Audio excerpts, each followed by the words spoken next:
got a plan.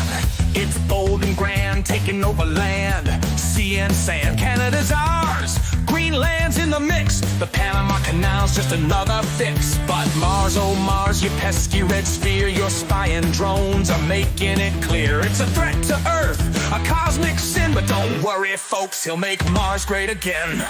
Maga Mars, you're the 53rd state. Under Trump, your future is great. With Elon Musk and the Space Force too, we're slapping tariffs on your Martian crew. Make Mars great, yeah, make Mars ours. Wave that flag on the red rock stars. We'll impose sanctions, taxes, and fines. Martian exports know they're crossing the line. The Martians cry foul, but Trump doesn't care. He'll build a space wall floating up there. Elon's on board with rockets ablaze. The stock market's loving this Martian craze. He says, trust me folks, I know the deal. Martian gold is ours, this plan is real. Maga Mars, you're the 53rd state. Under Trump, your future is great.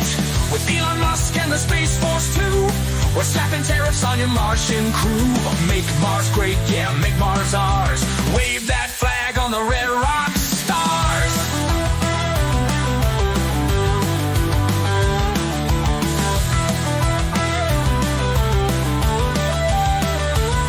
Yeah, Mars hotels with golf resorts, intergalactic trade reports, a Maga dome where Martians bow. We've got the best Martians, Trump says now. Fake news claims the plan's absurd, but Trump tweets back, it's the final word. Martian drones not on my watch. Space Force ready to kick it up a notch. Maga Mars, you're the 53rd state. Under Trump, your future is great. With Elon Musk and the Space Force too, we're slapping tariffs on your Martian crew. Make Mars great, yeah, make Mars ours. Wave that flag on the red rock stars. So buckle up for the Martian fight. Trump's taking over the Martian night. It's all for freedom, it's all for the win. Oh, say can you see, he'll make Mars great again.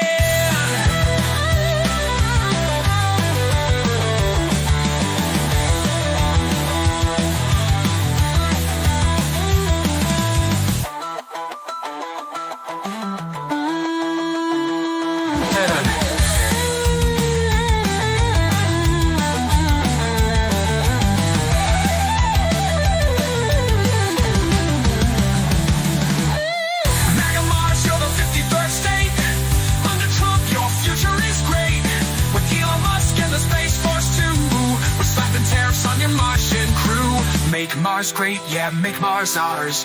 Wave that flag on the red rock stars.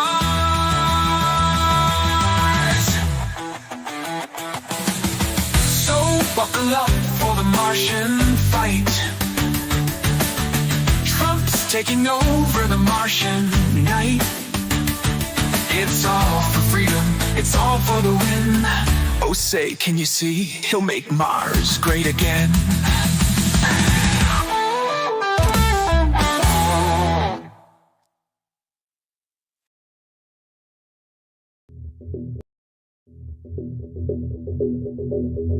Greetings Mavericks and new viewers.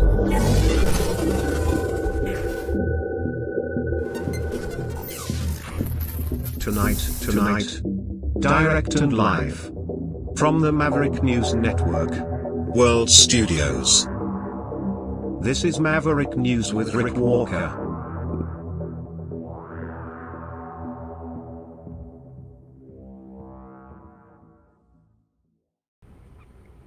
Welcome back, everyone. It is Saturday night, and what a week it has been. We're going to look ahead, look back, check out what Trump has done and what he is likely to do moving ahead. And Mark Carney, probably the leader in the race to become the leader of the Liberal Party at the World Economic Forum. What else do we have going on? Turmoil in the world of retailing in Canada, and back to Trump again, full circle. He holds his first big rally after being elected, this one in Las Vegas. We'll take you there. So don't go away. We'll be right back and we'll start getting into today's top news stories. You know, someone very profoundly once said many years ago that if fascism ever comes to America, it'll come in the name of liberalism.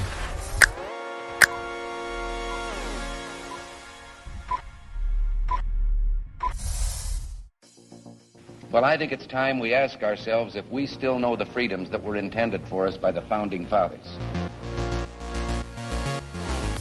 If we lose freedom here, there's no place to escape to. This is the last stand on Earth. The entire world is watching. Every dictator, every crazy dictator in the world is watching.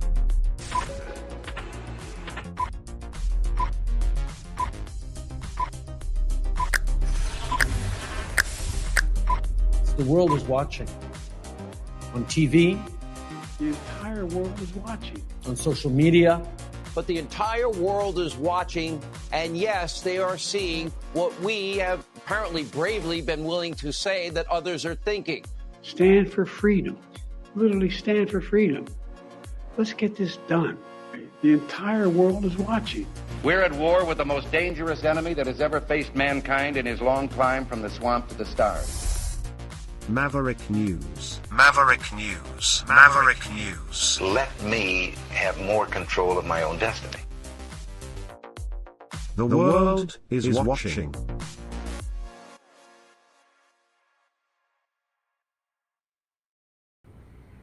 And I hope you liked our latest creation, Maga Mars.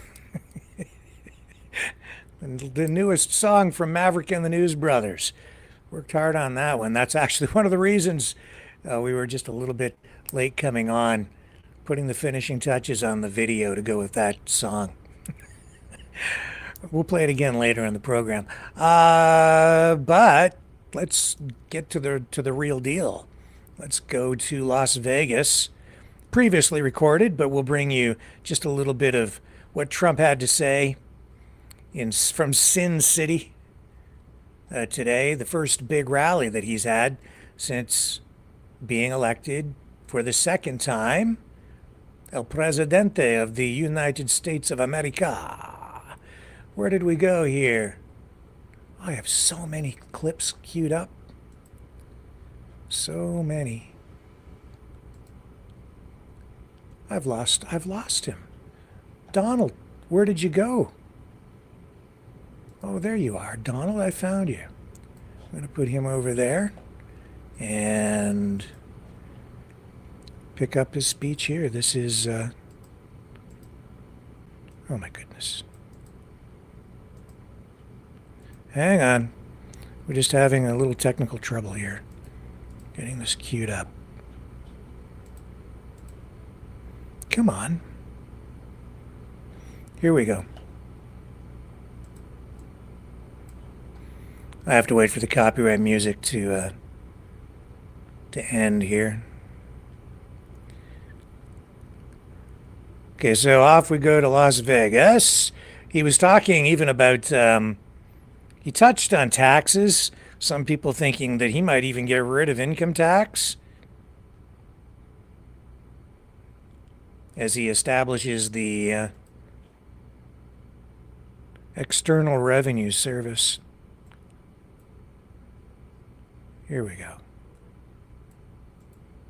This is jumping all over the place. Hang on.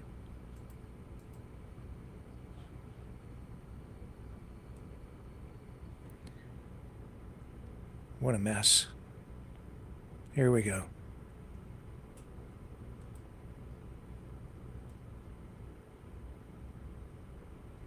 Something wrong here with this. Very weird. Okay, we've got him. Stavros, Anthony. Stavros, thank you very much. Thank you very much. Where are you? There you are, Stavros. You're very good. Is he doing a good job, Joe? I think so, huh? He's all right. Huh? Nevada GOP Chair Michael McDonald. He did something which not a lot of people have been able to do, but I think Republicans are going to start winning this state. You know, typically they don't necessarily do so good. We did really well. We won in a landslide. That's really why I'm here, I must be honest with you. Republican National Committee woman Sigal Chattah. Something strange going on with the internet again. Wherever you may be. Hi, Sigal. Thank you very much. Republican National Committeeman Jim DeGraffenreid. Let's pull out of this and see if we can get ahead of this thing.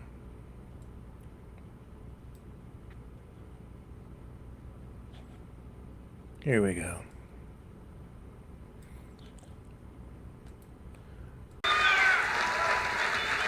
I signed an order that will end all of the lawless diversity, equity, and inclusion nonsense all across the government and the private sector. We abolished 60 years of prejudice and hatred with the signing of one order, all approved by the United States Supreme Court. We're allowed to do it because we are now in a merit-based world. We're a merit-based country. Did you ever think you were going to hear that again? It's based on merit. If you've got the talent, if you've got the work, the ethic, the whole thing, it's based now on, it's not based on any other thing, it's based on merit. It's based on your capability. The United States has now become, again, a meritocracy. Isn't that a beautiful word, a meritocracy? Based on merit. If you do your job well, you're going to go places. And I made it the official policy of the United States government that there are only two genders, male and female. Male and female.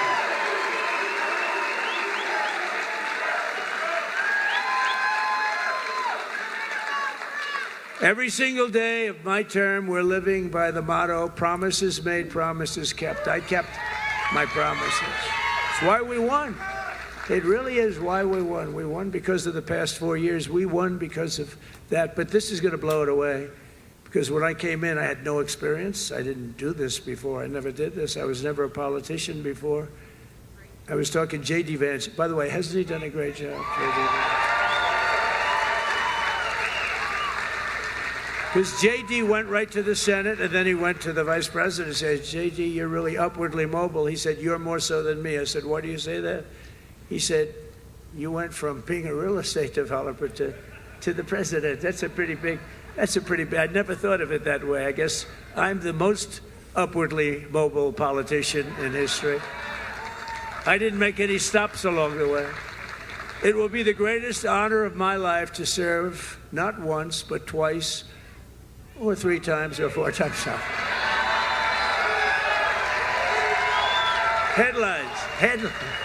Headlines from the fake news. No, it will be to serve twice. For the next 4 years, I will not rest, I will not yield, and together we will not fail. We will win, win, win. We will bring back the American dream. We're going to bring it back. You know, in recent years, our nation has suffered greatly, but we are going to make it great again, greater than ever before. We'll be a nation like no other, full of compassion, courage, and exceptionalism. That's what we're doing, and that's what it's all about. And you see that. I think you see it more in the last week than you've seen it in years. And I walked up the stairs of that massive plane that's waiting for me, that big 747, and I said, there's no way I'm going to let myself fall, because that was one hell of a... That triple fall was a disaster. I would call that a political disaster. You can fall once, you can fall twice, but you can't fall 3 times. You can't fall 3 times. What a disaster. I've used that in every ad I think I ever did. Our power will stop all wars and bring new spirit of unity to a world that's been angry, violent, and very unpredictable. America will be respected again and admired again, including by the people of religion, faith, and goodwill. We're bringing back religion in this country. We will be prosperous.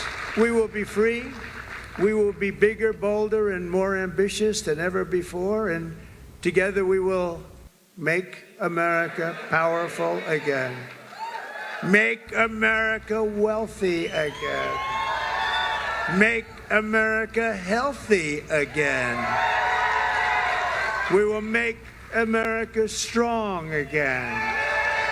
Make America proud again. We're going to make America safe again. And we will make America great again. Thank you very much. And thank you very much, Nevada. Thank you, Joe. Thank you very much. We'll be back. We'll be back. Thank you. Thank you, my man. Great job. Thank you, everybody. Okay.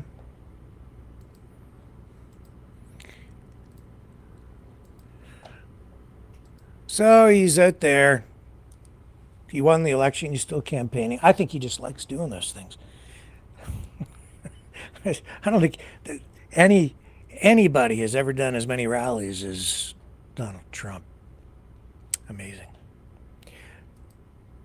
So he's been a busy boy this past week, signing all those executive orders, over 200 of them.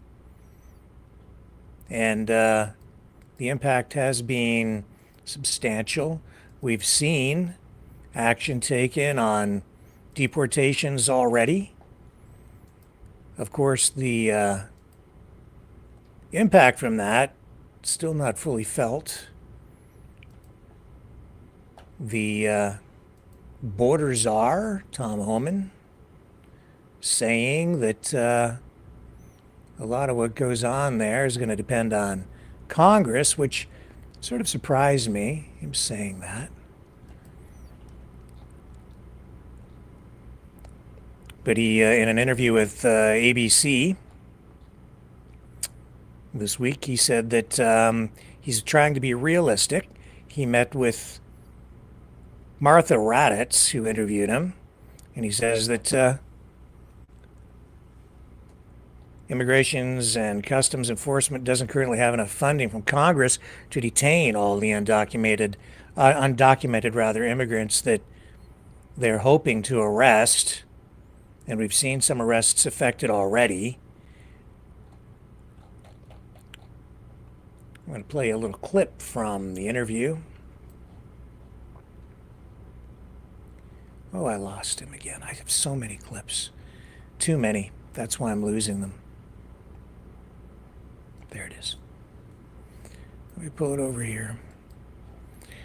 Sorry for the delay, but here we go with Tom Homan on ABC. There we go.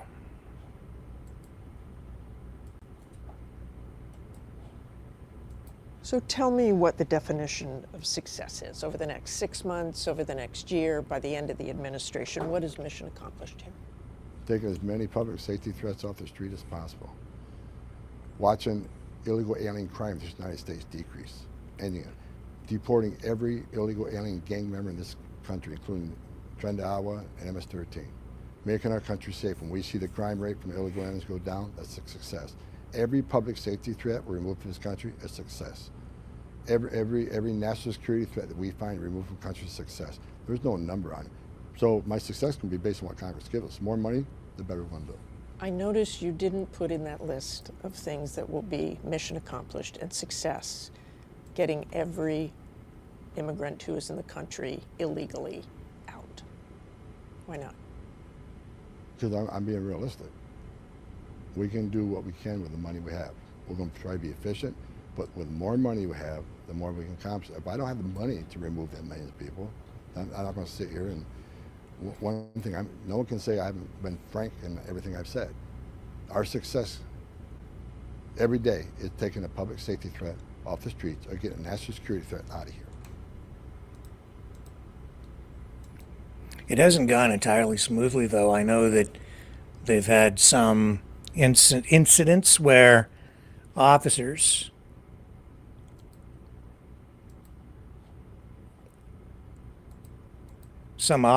have confronted American citizens and have accused them. I know there's at least one confirmed incident of this that was reported, and they accused the guy of having fake papers, fake like ID, and he's actually an American citizen. It was at a construction site. So It's not going to be an easy thing. That's why I was saying, before, what are these deportations really going to look like? How is it going to work? The optics may not be good. And how do you determine who's a criminal, who isn't? How do you do that on the fly? Are these people entitled to any kind of due process? Or are they just rounding people up and convicting them on the spot and shipping them out of the country? It looks like they're shipping them out of the country pretty quick, or at least trying to. And even that is not going entirely smoothly, because Mexico, as you heard here briefly last night, because Raphael actually mentioned it, they put a bunch of these people that they had arrested on a plane, sent them to Mexico, but Mexico refused to accept the plane. They turned it back. Here. Down. The first escalation of President Trump's illegal tonight, a dramatic escalation of President Trump's illegal immigration crackdown. The first of 1,500 extra troops touching down in El Paso, Texas to support border security. And for the first time, migrants being deported not on chartered flights like before, but on military aircraft. 2 flights landing this morning in Guatemala. We're getting the bad, hard criminals out. These are murderers. These are people that have been as bad as you get. After a record 10 million illegal border crossings over the past 4 years, ICE now ramping up roundups of undocumented immigrants, making 538 arrests yesterday across the country, doubling its daily average in September. Cities including San Francisco, Salt Lake City, and Atlanta. In Newark, New Jersey, this surveillance video appears to show ICE agents making arrests. City officials and immigrant advocates say ICE agents raided this local business, arresting 3 undocumented immigrants and briefly detaining an American citizen, a military veteran, while they asked him for documentation. They were scrambling up delivery ramps. They were banging down bathroom doors to make sure no one was hiding inside. ICE doesn't call them raids, but targeted enforcement operations, adding agents sometimes encounter U.S. citizens while conducting field work and may request identification. Do you plan to use city resources to impede ICE? We're not going to participate in what we think is unlawful. Newark's Democratic Mayor Ras Baraka telling us late today there were 2 more operations in his city where more than a third of the population was born outside the U.S. Donald Trump won this election. What would you say to Trump supporters who are watching this and saying, that's what we voted for? They're wrong. I would say you're wrong. You were wrong then, and you're wrong now. Meanwhile, according to this internal memo obtained by NBC News, the Trump administration is reversing another Biden border policy, allowing ICE officials to quickly deport migrants who were legally allowed into the country temporarily under the Biden administration. Back in El Paso, Daniel de la Cruz lives just blocks from the border and praises President Trump for keeping his campaign promise on deportations. America needs to take care of the American people. I'm glad that Trump is in office implementing the law. Meantime, Gabe, you have some... Okay. Oh, hang on a second. News that Mexico denied access to a U.S. military deportation plane on Thursday. As we mentioned, 2 planes landed in Guatemala today. Meanwhile, here in Newark, the mayor says that he expects more deportations over the next few days. So yeah, they turned that plane back, which was, I think, so just one of those things that was inevitable, and I think you're going to see more of that as these deportations continue. Some countries will simply refuse to take the people. What do you guys think? Just check in the chat here. What's going on over there on the YouTube side? Bonnie says, Sir Rick, you have to be in favor of the common sense. It can't all be pretty and easy, but you must see a bit of good here. And, wow, 10 million, says Bon. And says, yeah, they're going to make mistakes. And I don't know how you guys feel about the birthright citizenship. He's trying to have that revoked. So if you are born here, it does not necessarily mean automatically under Trump that you would become an American citizen. And I'm not even sure what that's going to mean overall. Is that retroactive in any way? We'll have to see how that plays out. The judge looking at that declared it to be unconstitutional, and or at least delayed it. So it has to undergo a further review. That's a big change. Major change.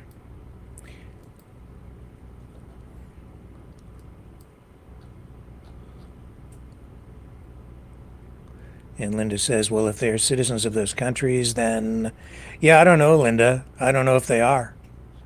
I don't know how that's all working. And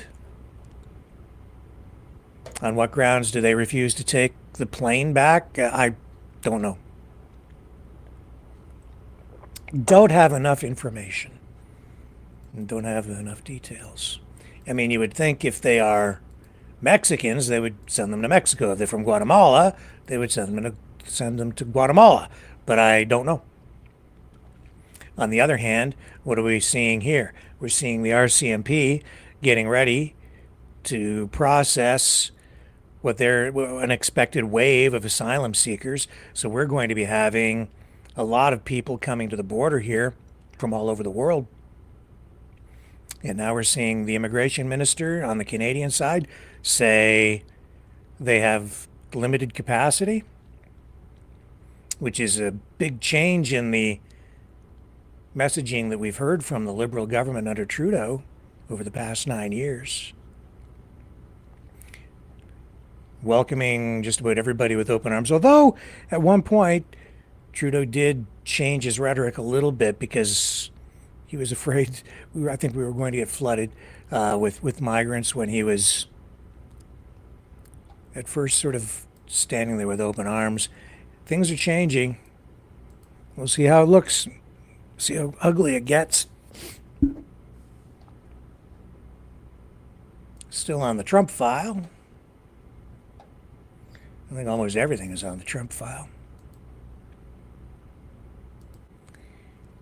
Over here, we see tonight that a Florida man is being arrested for making online threats against Trump near Mar-a-Lago.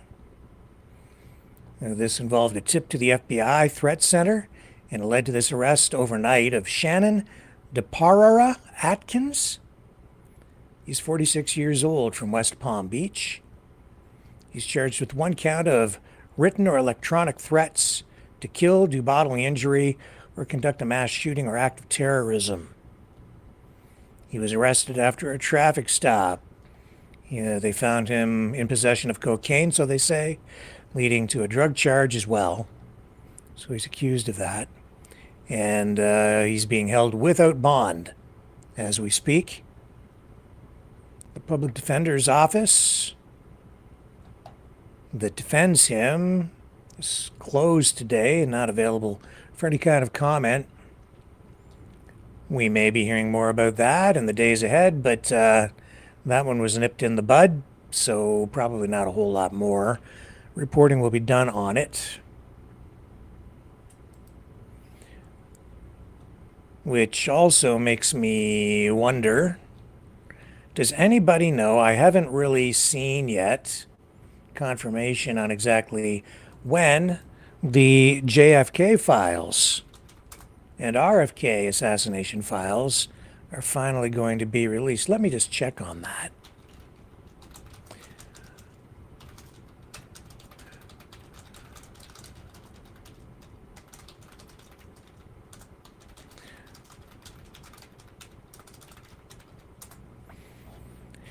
So the word out there tonight is that this order, which was signed on the 23rd, directing the release of the remaining classified files related to the assassinations of John F. Kennedy and Senator Robert F. Kennedy and Dr. Martin Luther King Jr.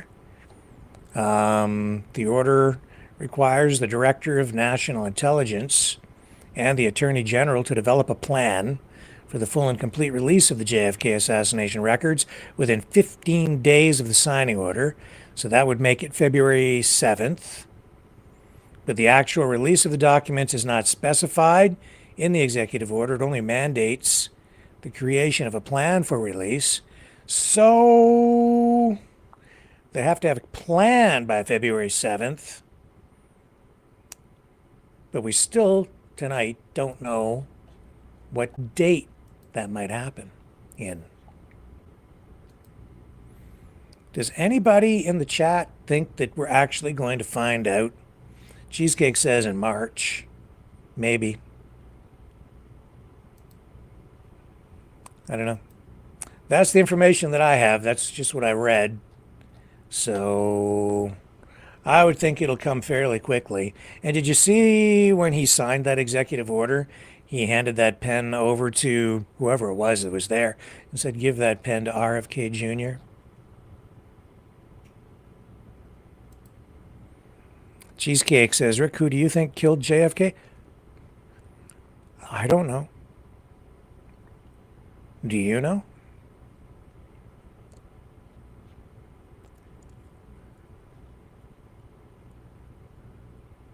I don't know.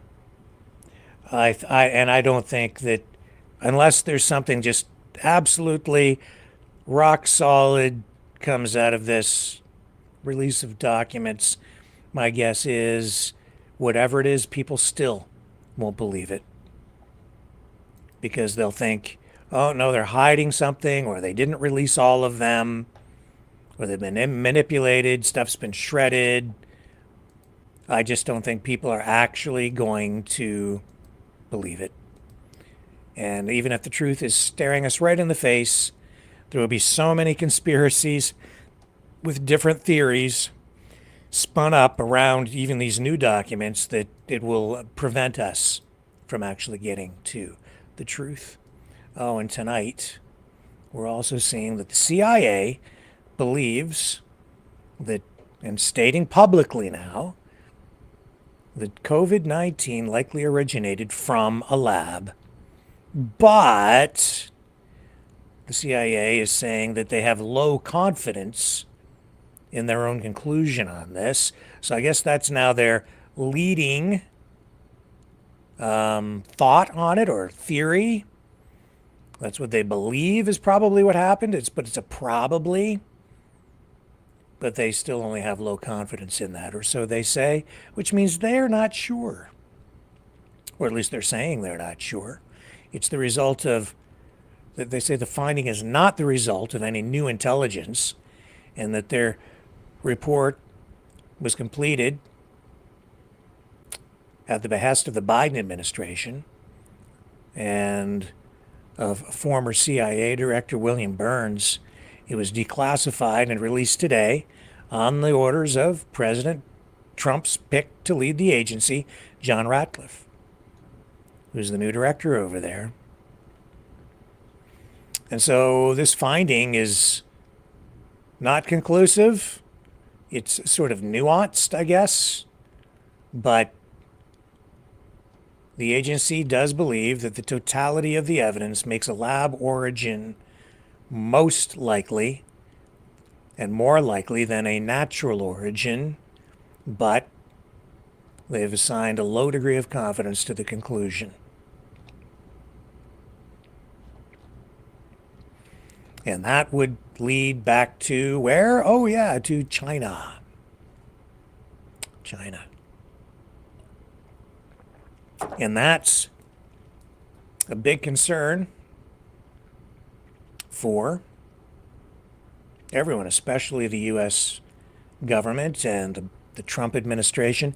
And we've heard just this past week, even in the content, because of the content we've been running here this past week, we did that interview with Grant Abraham, and he touched on what he says is apparent concern on the U.S. side, on the Trump administration, about foreign influence and even possibly infiltration into our government. And he says that, you know, the people that he speaks to down in the U.S., within the Trump administration, a lot of them, and just Americans in general, a lot of them are of the mind that Canada has Chinese troops up here. And I've been just listening, even just in the past couple of days, to other streamers who have been touching on this as well.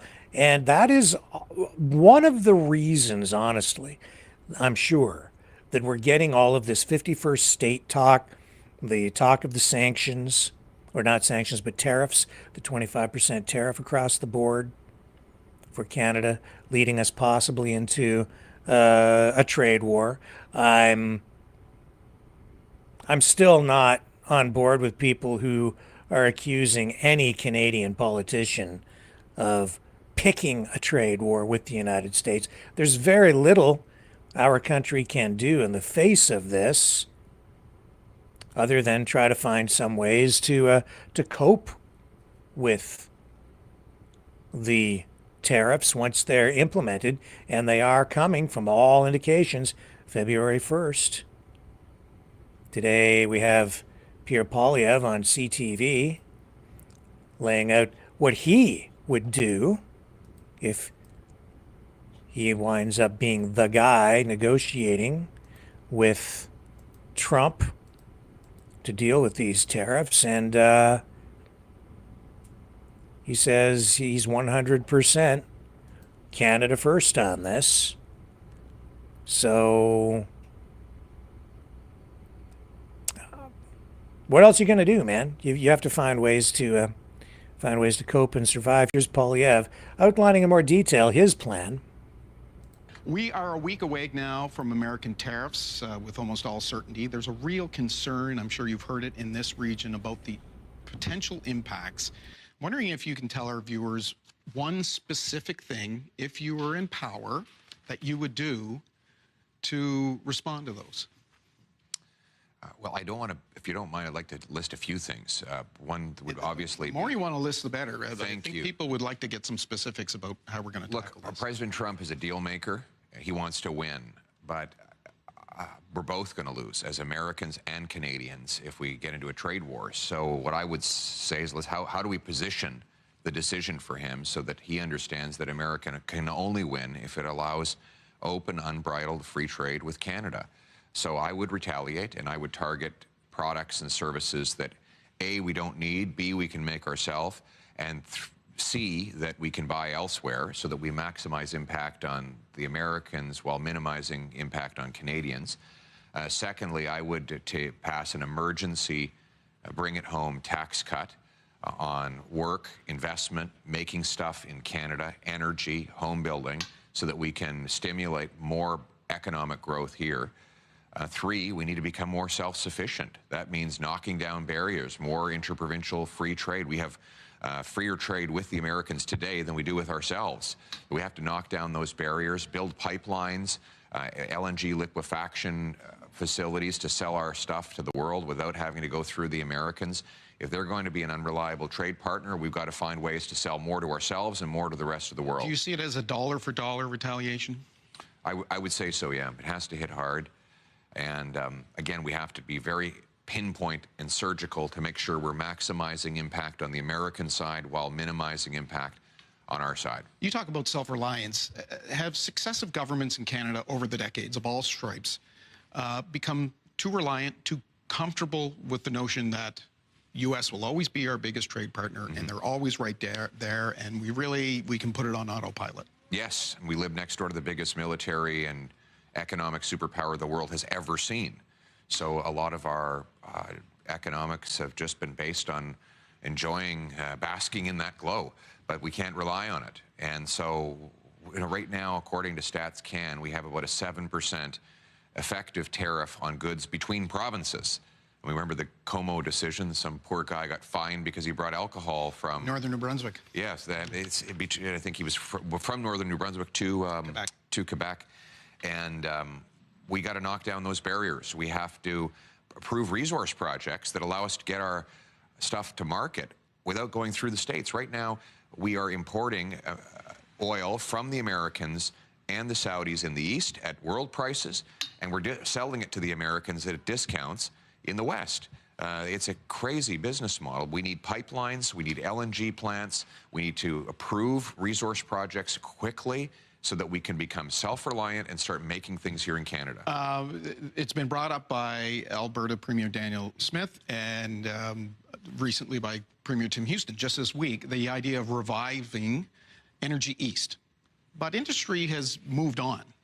You know, Trans-Canada Pipeline, who was the big proponent behind it, it's basically gone. They're TC. They took Canada out of their name. Right. They don't. They're in Texas now. Yeah, and no one seems to be willing to take the risk. Is that project dead? And Quebec has said it would never go through Quebec, by the way.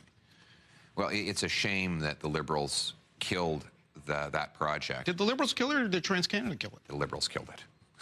TransCanada didn't put $1 billion into trying to get the project done just to throw up their hands and walk away. They were polite and stupid, but in reality, Trudeau killed Energy East. Would you build it? Would you bring it back? I would strongly support an east-west pipeline. That particular project probably won't be resuscitated, but the idea of selling Western oil to Eastern refineries is impeccable. And compared to the alternative is that we continue to sell at a discount in the West and buy at a premium in the East and lose money millions of times every single day. It's economic suicide and stupidity. And listen, you've got carbon tax Carney, who is opposed to pipelines. He opposed the Northern Gateway pipeline. You have Freeland, who helped Trudeau kill the Energy East pipeline. The radical woke environmental agenda is actually not good for the environment. It's only good to enrich the United States at Canada's expense. And by the way, it does a lot of good for Vladimir Putin as well. Premier Tim Houston said this week, he issued something of a vision for the province, and he said that it needs to be more self-reliant. And he would like to see mining, extraction of natural resources move quickly. Yes. Would you, if in government, change regulations or remove regulations for speedy approvals? Yes, I will repeal the anti-development Liberal law C-69, under which it now takes an estimated 19 years to get a mine approved. So here we are with the 5th biggest supply of lithium in the world. We don't mine lithium. We have the 6th biggest supply of natural gas on planet Earth. We don't export a single cubic foot of it overseas.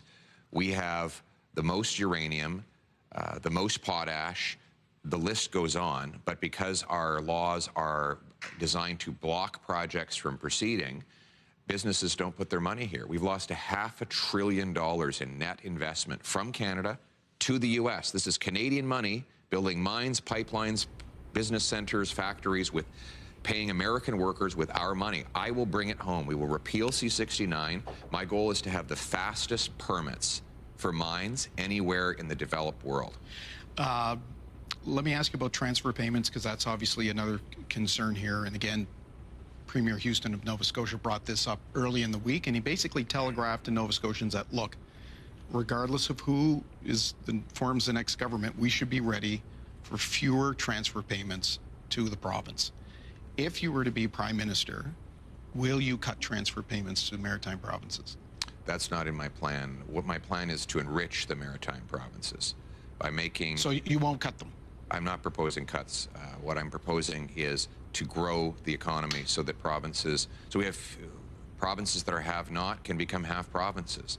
And there's no reason why the maritime provinces cannot move into the have category by unleashing more production resources, by approving pipelines, natural gas production and liquefaction through a massive tax cut. We need a big tax cut on energy, investment, home building, making stuff in Canada. All of that can make Nova Scotia, New Brunswick, and all of the provinces actually could move into the have category. And under the formula, that would make it all more affordable for the Canadian taxpayer. You've been calling, of course, for an axe, the tax election. Yes. Has some of the steam been taken out of that message? Because your likely competition, the two leading candidates in the Liberal leadership race, have both suggested that they'll take the consumer carbon piece out. You believe them? Tax out. Well, it doesn't matter what I think. You're the one who wants to be Prime Minister. So let's look at what we're talking about. You've got carbon tax Christia. I call her that because she was the finance minister who not only kept the carbon tax but raised it by 160%. But now she's saying she'd take it off. Oh yes, we should believe her now. Right before a leadership vote and an election, she claims that she's been wrong for the last 9 years.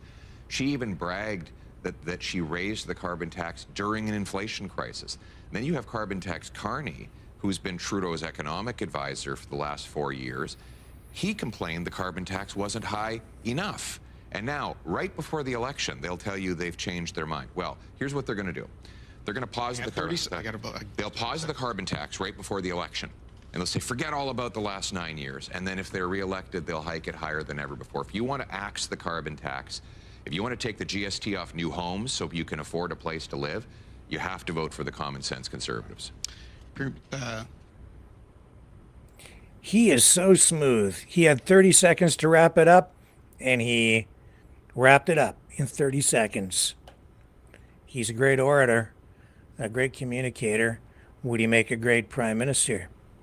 He's great at delivering messages. He's very focused, on point, but there has been a shift in focus. This coming election is not going to be about axe the tax. It's going to be about sovereignty, because Canada's sovereignty, its very existence as a country, is on the line. I'm convinced of that, and we're already hearing more and more talk about it, and that's because of one guy, Donald Trump, and that's because he's shaking up the entire world.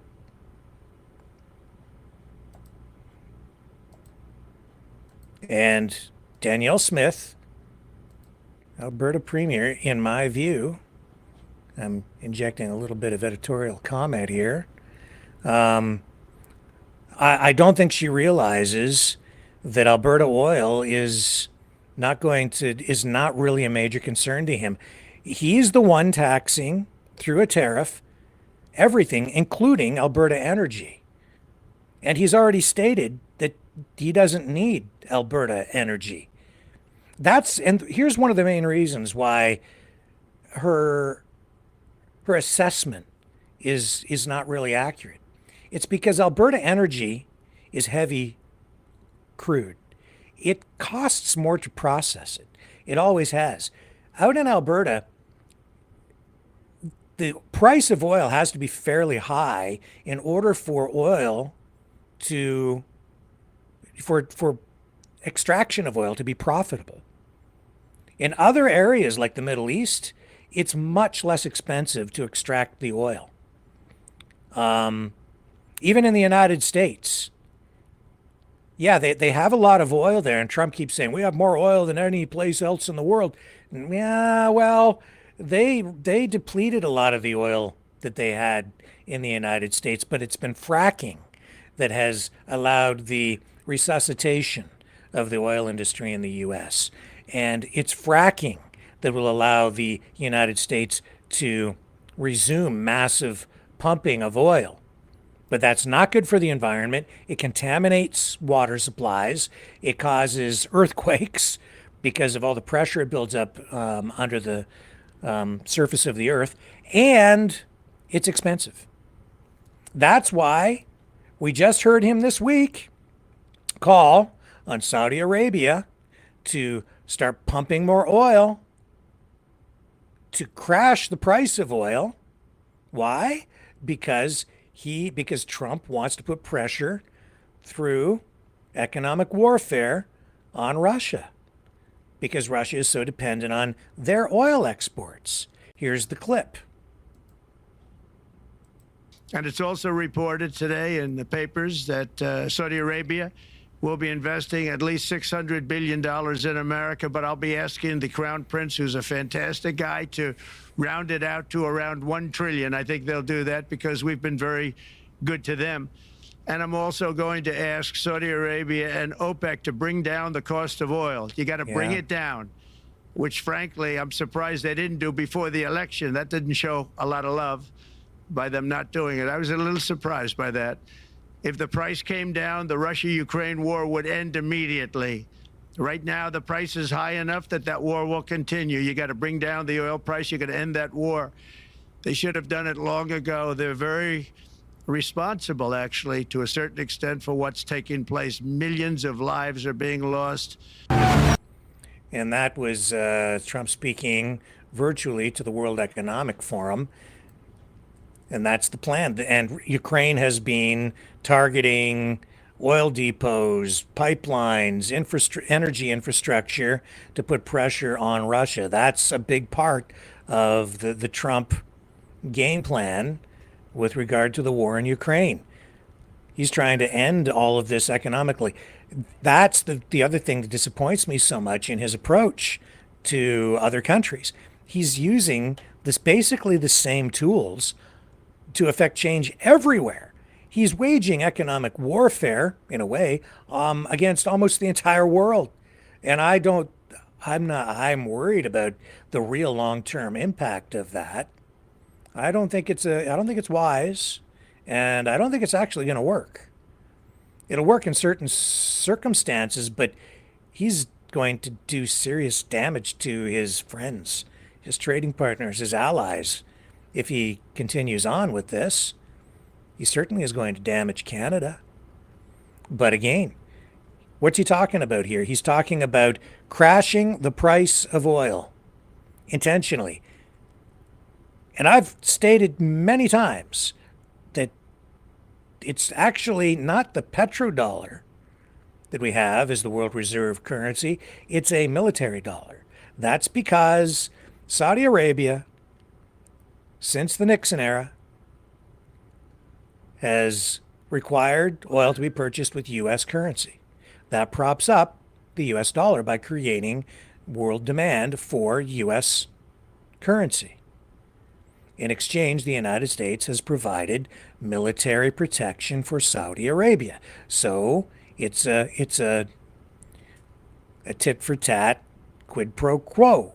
And that's why Trump is saying what he's saying to the Saudi prince. We want you to increase production to push the price of oil down so that we put pressure on Russia. But where does that leave Alberta? That leaves Alberta with very low prices, a much lower oil price. Alberta already sells oil to the United States at a discount. It costs more to process it.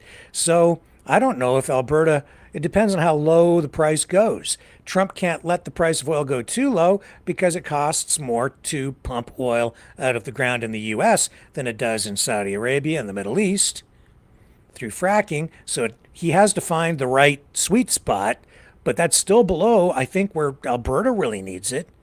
And so regardless, at least in the short term, I don't think Trump cares about Alberta oil. And then he applies this 25% tariff because oil is not really the issue. As I said earlier this week, it's the auto industry. That's what he's after in Canada.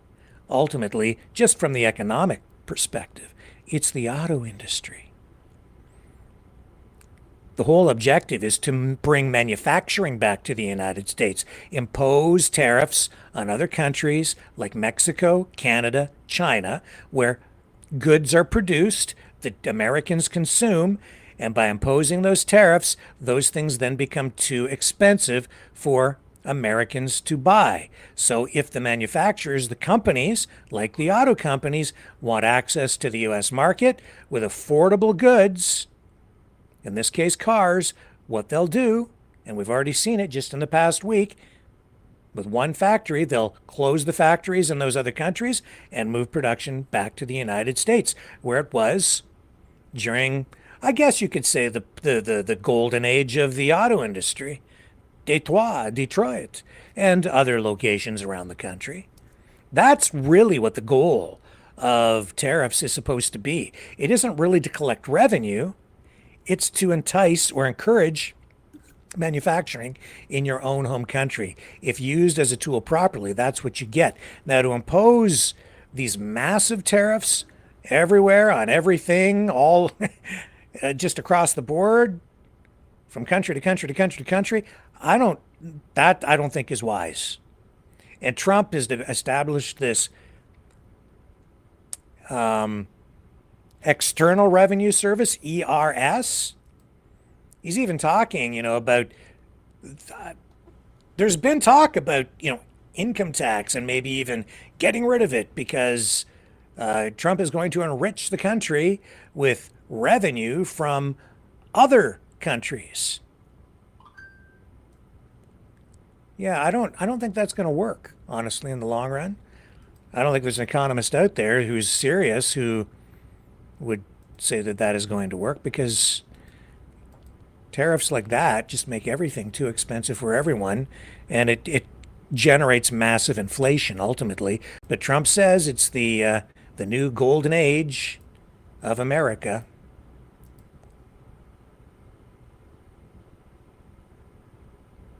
Here he is talking about taxes in that speech today out in Las Vegas.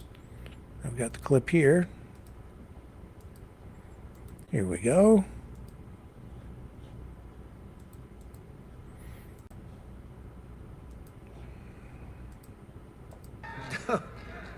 She said no tax on it. How about just no tax? You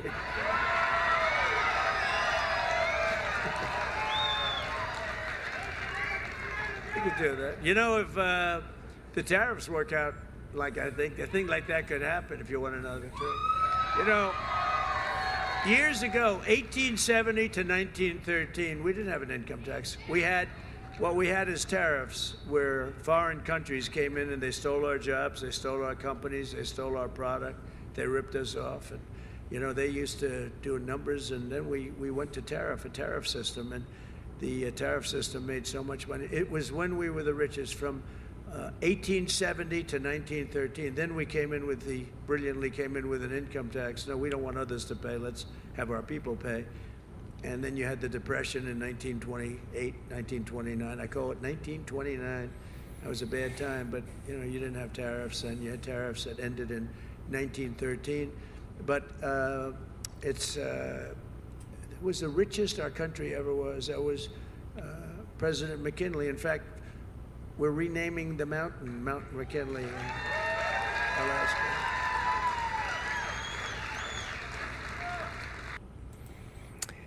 Yeah, I don't think that's really a full and proper assessment of what was going on at the turn of the century. I think he's not analyzing the data quite properly. It wasn't tariffs that stimulated economic growth in the United States. It was the Industrial Revolution. There was a lot of activity going on then. You had massive technological development. You had an economy that was more insulated at the time in North America and the United States. And a lot of the innovation during the Industrial Revolution was coming from the United States. That was the time when things like the assembly line were being developed. That was when the auto industry was just in its infancy. And so you were getting these massive increases in efficiency, production efficiency, economies of scale. It was improving the standards of living for everyone. You had things like, internal combustion engines being developed, the use of petroleum, gasoline, transforming everything from agricultural production with the use of mechanized tractors instead of an ox and a hoe, to electricity being developed, and hydro lines, electrical transmission lines being emerging. It was the dawn of an entirely new era with massive increases in productive capacity. And it wasn't the tariffs that fueled economic growth. He's quite mistaken. And I don't know who's advising him. And you would think that a guy who's supposed to know so much about the economy would know that. Maybe he does. But this, tariffs, it increases the costs of everything because of heavy taxation. The tariffs themselves are a tax. So you're trading one tax for another. Maybe he can offset the cost of the taxes or the tariff with a tax cut on the other side. I suppose if you got rid of 25 or a 30 or a 40% income tax, on the one side, it would offset a 25% increase on the price of goods and the negative economic linkages that would increase prices on the other side. So one would offset the other, but this is going to have a negative impact overall. So just fasten your seatbelts, man. We're in for I think a bumpy ride. This is going to be a major change. Tariffs are a tax, and they are a tax on the consumer because the way they work is the manufacturer of a product they export their product at a certain price. It gets to a border, and then an agent, a border guard, basically a bureaucrat, sees the goods coming in on a transport truck or a ship or a train, and they look at the manifest and they figure out what it is, and then whoever is purchasing that, whatever company is importing that shipment of widgets, then if it's home hardware, or I should say on the U.S. side, it would be like Home Depot or some hardware store. Oh, we've got our widgets coming in. It's Walmart. Walmart has to pay the government, the U.S. government, a 25% tax on all those widgets that came from Canada. And then they put them on the shelf in their store after they process them and get them to their store. That adds a 25%. It puts a 25% hike on the price of the widget, and then that gets added to the price on the shelf for the consumer. You just, as a consumer, don't see it directly. You just see a final price. You don't know what percentage of that was the tariff. That's the way it works. It's just that simple. So that's how Trump plans to enrich the government. Is that efficient? I guess you'd have to ask Elon Musk. I'm told that Musk has been pushed out of the West Wing to office space in another part of the Capitol to run the Department of Government Efficiency. And now Vivek Ramaswamy, not part of Doge anymore, kind of got elbowed out by Musk, I guess. So I don't know exactly what's going on there, but they had some sort of a disagreement on how the Department of Government Efficiency should be run. Two different visions clashing, and already change there. So Musk has it all to himself. And here's Trump again this week talking about why he would love to have Canada be part of the United States. And I don't know if... Hang on. I'll bring it up, but this thing keeps playing when it shouldn't play. Would get a very big tax cut. I would love to see Canada be the 51st state. The Canadian citizens, if that happened, would get a very big tax cut, tremendous tax cut, because they're very highly taxed. And you wouldn't have to worry about military. You wouldn't have to worry about many of the things. You'd have better health coverage. You'd have much better health coverage. So I think the people of Canada would like it, if it's explained. So, the thing is, I see so many Canadians are like, yeah, I'll take it. They're ready to just turn over the country for a tax cut, which may not even hold. It's a tax cut under Trump. You might get a tax increase under the next president. For a tax cut, you're going to give up your entire country? What kind of patriot are you? And people are saying, well, just fix the border. Just fix the border and then he'll leave us alone. No, he won't. Because it isn't really just about the immigration issue. It isn't really just about drugs. That's just window dressing. It's about so much more than that. It's about our resources. It is about the oil, ultimately in the end, because he's going to want that oil. He wants the oil. It's just that right now, if he's going to crash the price intentionally, a few things will happen. People who know when it's going to crash are going to profit. So you're going to have probably some insider trading kind of stuff going on. People who are watching closely or maybe getting information on what Trump is going to do with regard to that. And he has already telegraphed that to the world. So expect the price of oil to tank as he moves forward with this situation in Ukraine. So it is about the oil, but later. He'll want the Alberta oil later. And he wants, as Polyev was indicating, minerals, resources, uranium, a lot of our other precious metals that we have up here. Ultimately, he will want the lumber from Canada. They don't want to take all the lumber from the U.S. And they want our water. That's partly why they spun up so much rhetoric around these wildfires down in L.A. They want Canadian water, and they want it for places like California, Nevada. They want to take all that water flowing from Canada and make sure it gets down into the arid parts of the U.S. where they are starving for water and always have been, because the water will stimulate growth down there. They need it.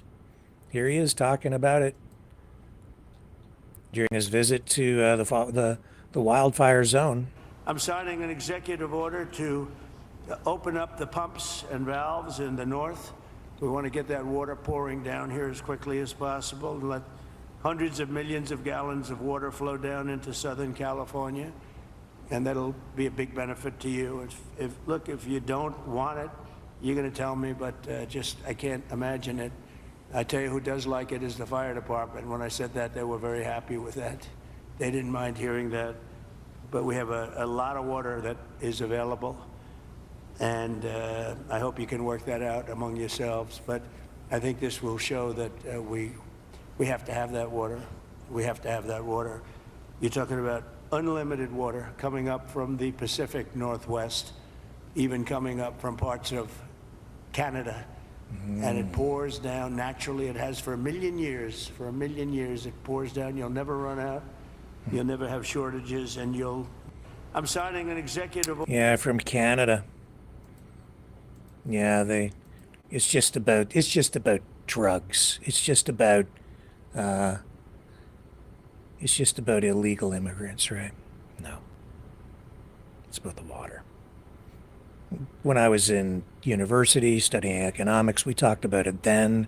It's in my whole life, going through school, working as a journalist. It's an issue that has just resurfaced and resurfaced and resurfaced.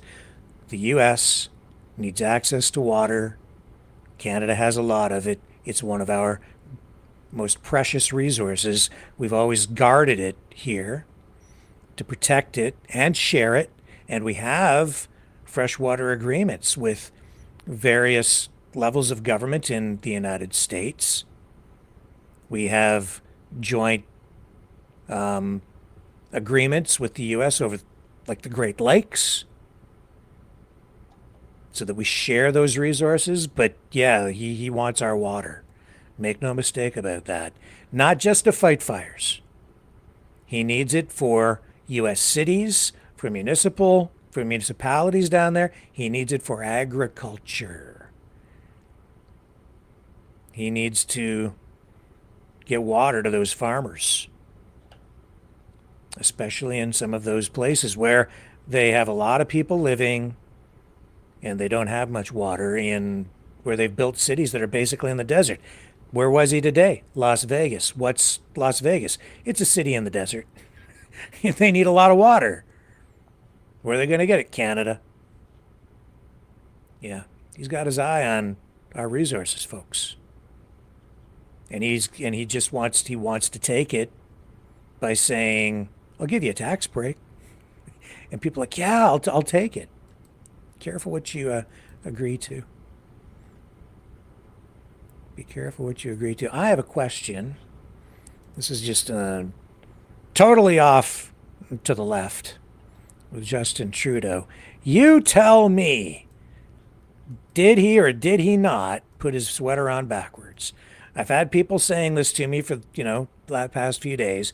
He came out this week and met with reporters, and people are saying he came out with his sweater on backwards. I looked at it and I was like, yeah, oh, maybe. It could be on backwards. You tell me, did Justin Trudeau come out to meet with the media a couple of days ago with his sweater on backwards? He is under a lot of stress. I'm going to look in the chat. You tell me, is that thing on backwards? Come on, computer. It's so sluggish.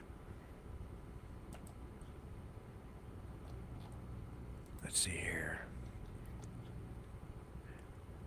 No comment coming through yet on the chat on the YouTube side. Let me go over to the Rumble chat. And you tell me, guys, is that on the right way or the wrong way? Weeby Jammin says it's a turtleneck. No, it's not. It's a crew neck. And then he has a collared shirt on underneath it. Linda, yeah, she says, yep, it was. On backwards. And Dragon says, I think so, Rick. Backwards shirt syndrome. It's just the guy. First, remember his terrible haircut where he looked like Jim Carrey from Dumb and Dumber? That was a bad move. That was a bad call. And now he comes out with this. He's on a slide down. He's starting to look pretty dweeby and dorky. I remember when he was having his honeymoon period politically, and all the women were swooning over this guy. Now it's like can't even put his shirt on the right way, I guess. Hang on just a second here. I think we've got a call coming in. Just make sure we've got the right thing going on.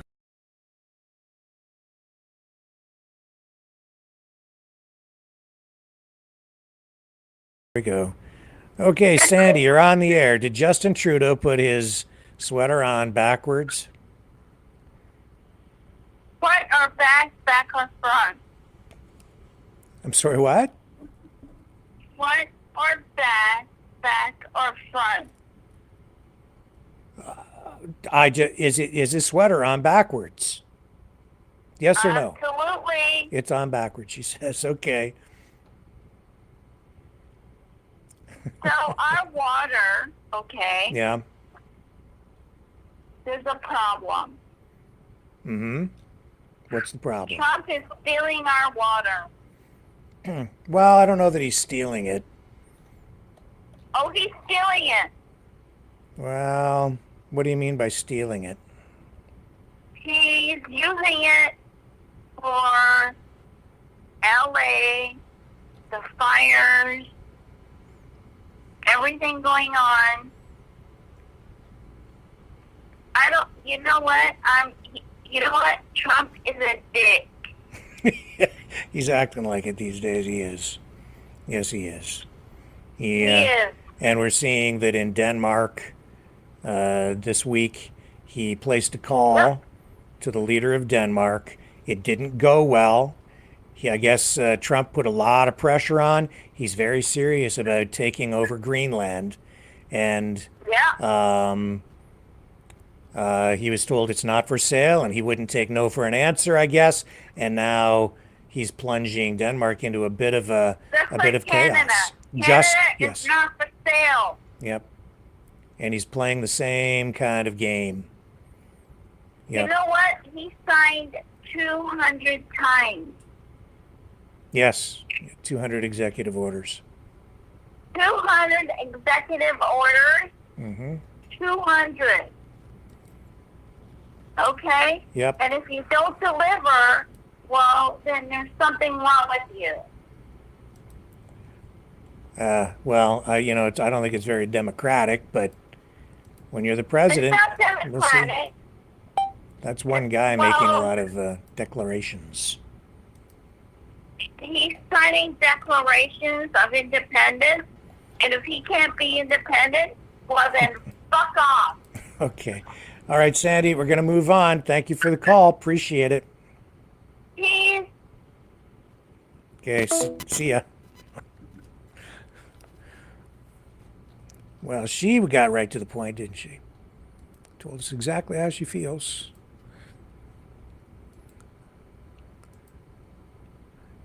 And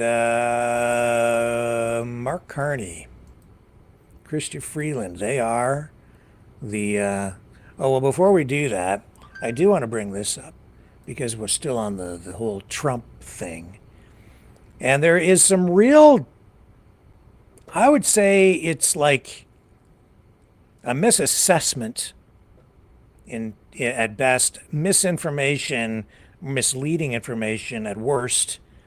But I'm seeing a lot of reports coming out over the last day saying that the U.S. has suspended military aid for Ukraine. And the reason we're getting this assessment is because of reports, in some cases from foreign media, in a lot of cases from domestic mainstream media, saying that this is what's happening. And it isn't really accurate, because the truth of the matter is that Trump did sign an executive order dealing with aid to other countries. And here's the BRICS news. That's news for BRICS nations: Brazil, Russia, India, China, South Africa, BRICS nations. It's basically a Russian news social media channel or account. And this is just an example, and it says, just in, U.S. President Trump officially suspends military aid to Ukraine.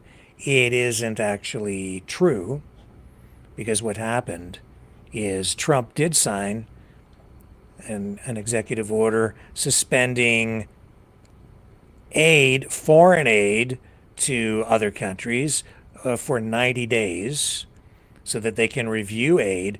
But it's, in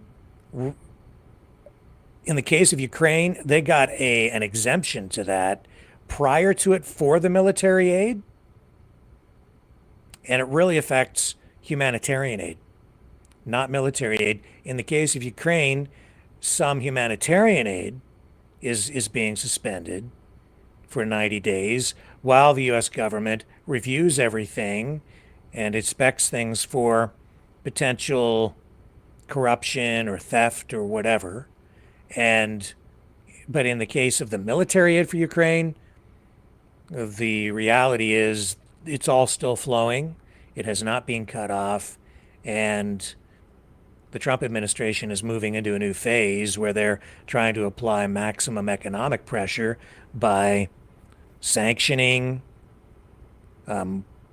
Russian oil, going after the Russian shadow fleet, which transports all that oil, and trying to get Saudi Arabia to crash the price of oil on the world market. Talk about rigging things, right? Who's rigging things now?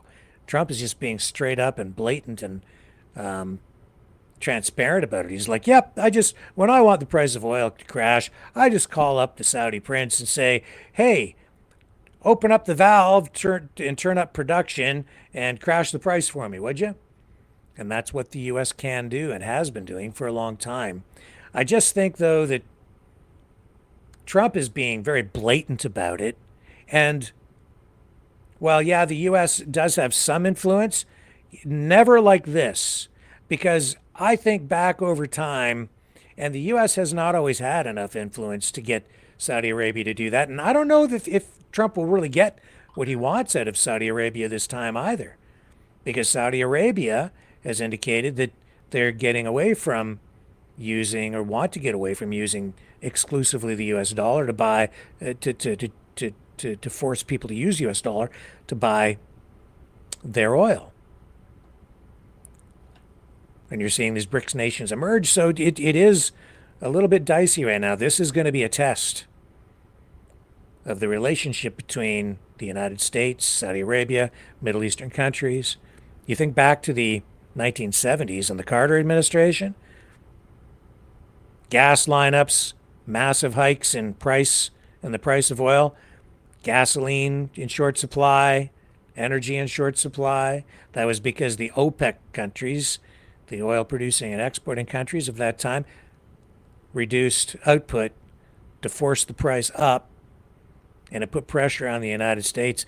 The world was in a different place then, and the United States didn't have the leverage to control the price of oil. And this was only a number of years after Nixon made those changes with Saudi Arabia, the Middle East, and established more vigorously the U.S. dollar as the world reserve currency, the petrodollar, propped up by oil and the military. Now it's going to be put to the real test, and Trump trying to turn the world upside down and control the world, attack the world, reshape the world using economic tools almost exclusively, but not entirely. It's also backed up with force. You keep your eyes on the price of oil. It's going to go down. You'll see. You will see. What else we got going on here tonight? So yeah, back to the to Kazakhstan, where the race to replace Justin Trudeau continues to heat up. The frontrunners remain Chrystia Freeland and Mark Carney. And 3 more Liberal cabinet ministers have now endorsed Mark Carney, who seems to be the favorite. Transport Minister Anita Anand, Defense Minister Bill Blair, and Housing Minister Nathaniel Erskine Smith all announced today that they're endorsing Mark Carney for federal Liberal leader, as you can see in this story from Canada's national broadcaster, CBC. Anand posted a video to social media and said that she's spoken with Liberals about what is best at this time in Canada's history. She says, "We agree that Mark Carney is the leader Canada needs." Here, let's listen to what she says. Over the past weeks, I've taken time to think about what is best for our country, our party, and our beautiful town of Oakville. I've spoken with Liberals, including the amazing supporters with me today, to discuss what is best at this time in Canada's history. And we agree that Mark Carney is the leader that Canada needs. I worked with Mark during the global financial crisis almost 20 years ago, and I saw at that time that Mark has the ability to steer Canada during very difficult times and to ensure that Canada comes out on top. So join us in supporting Mark Carney for Leader of the Liberal Party and Prime Minister of Canada. Sign up at liberal.ca, and most of all, remember, go Mark, go. Go Mark, go! She should use a lavalier microphone. It's off mic. I hate it when people do that, but I'm just a video guy, so it just irks me. But anyway, Mark Carney, former governor of the Bank of Canada, former governor of the Bank of England. A lot of people don't trust him. He says he's an outsider, but he's not. He's like the epitome of an insider. He just hasn't been at the forefront of politics. He's been in the back rooms, and he has been, advising and guiding and working with people like Trudeau very closely over the years. That's why Trudeau has sort of brought him in to replace Chrystia Freeland as finance minister, and they were ready to throw her under the bus. And I'll tell you this, Carney represents one part of the Liberal Party. Chrystia Freeland represents another part of the Liberal Party, yet they're both very, very close. In fact, Mark Carney is the godfather to Chrystia Freeland's kids. They're that close. But there's bad blood. You can sense it between Freeland and Trudeau. There's a divide there, and I think it's pretty deep. Exactly what it is, I'm not sure. I'm certain that part of it is because they differ on the way the government should be handling the situation in Gaza, Israel, Palestine. That's part of it. But there's something else. There's something more. You can feel it. It's nasty. And Trudeau, his whole team, has gathered around Mark Carney. Freeland, she has a different base of support from within the Liberal Party. So he's going to be tough to beat because that machine, I think the more powerful machine is right there with Mark Carney.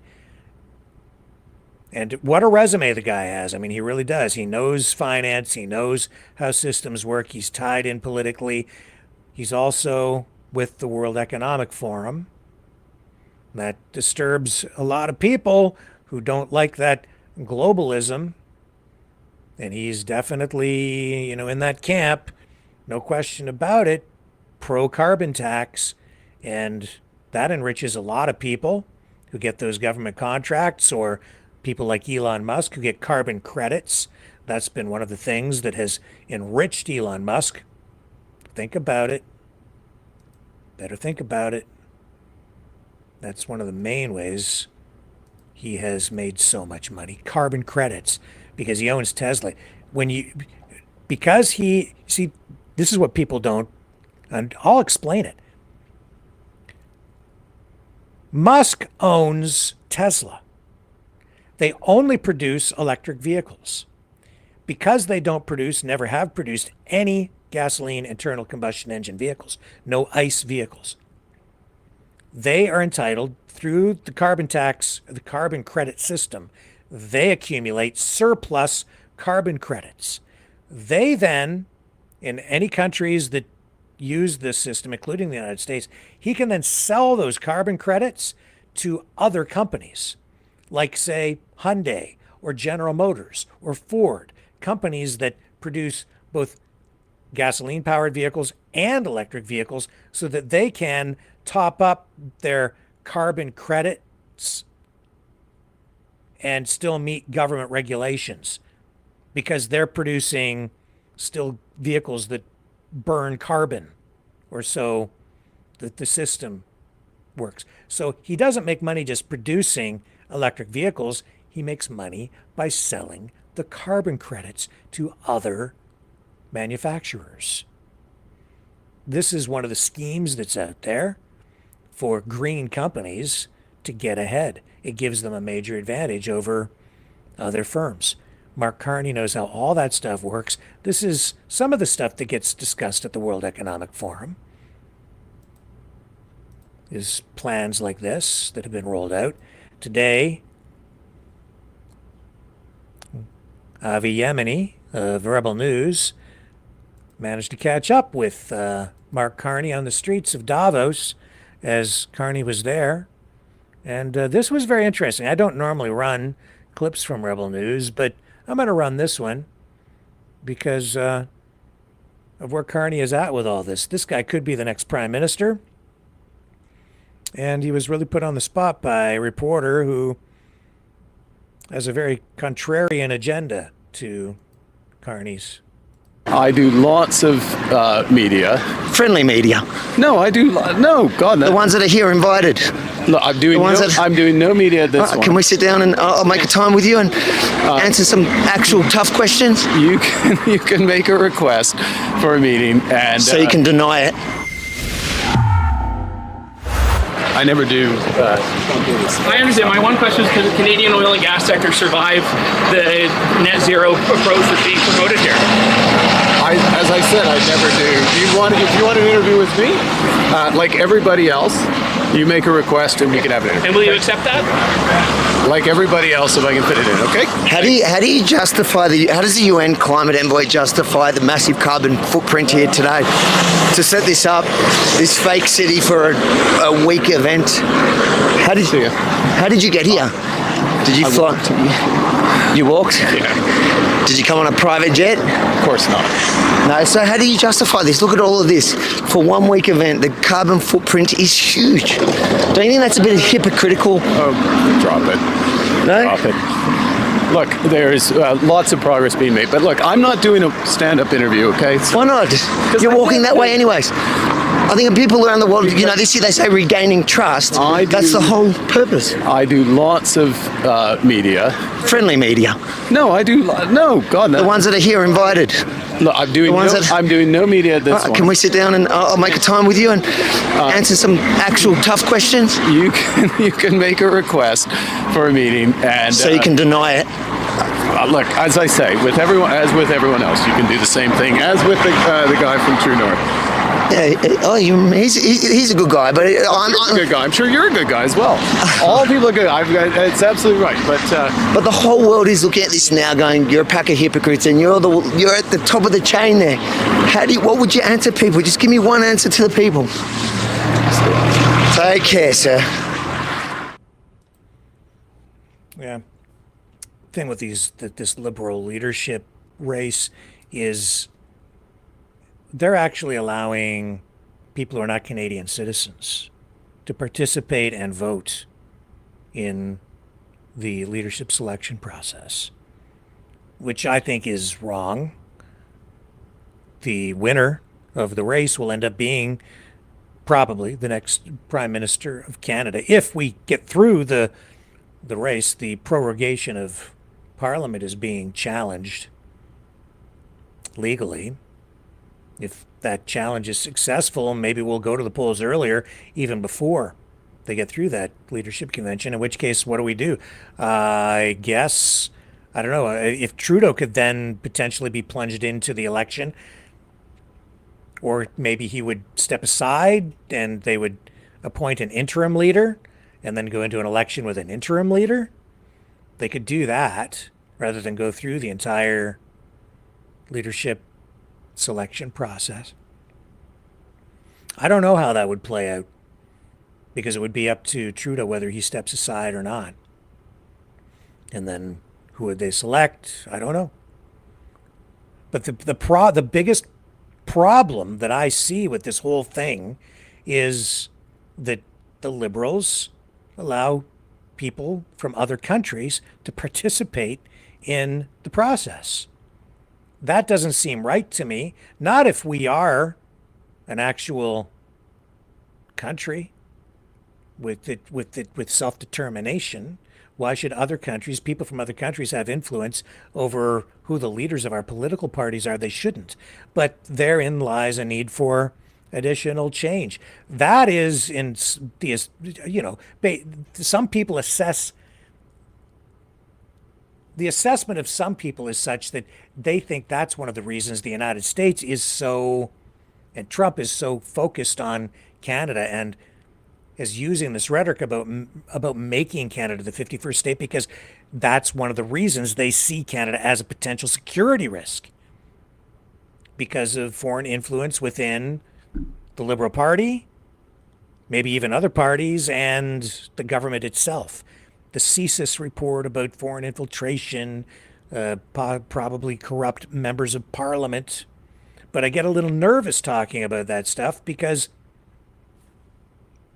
you need proof before you start throwing accusations around. And I see some of the names of members of parliament being thrown around as though they're guilty of something in this regard. And yet I know that at least a couple of cases, there's been statements from officials saying that these members of parliament who are being identified by civilians and even in some cases journalists, they're naming names, but these members of parliament are unwitting beneficiaries of the foreign influence, which means they weren't aware that, say, China was helping them get elected.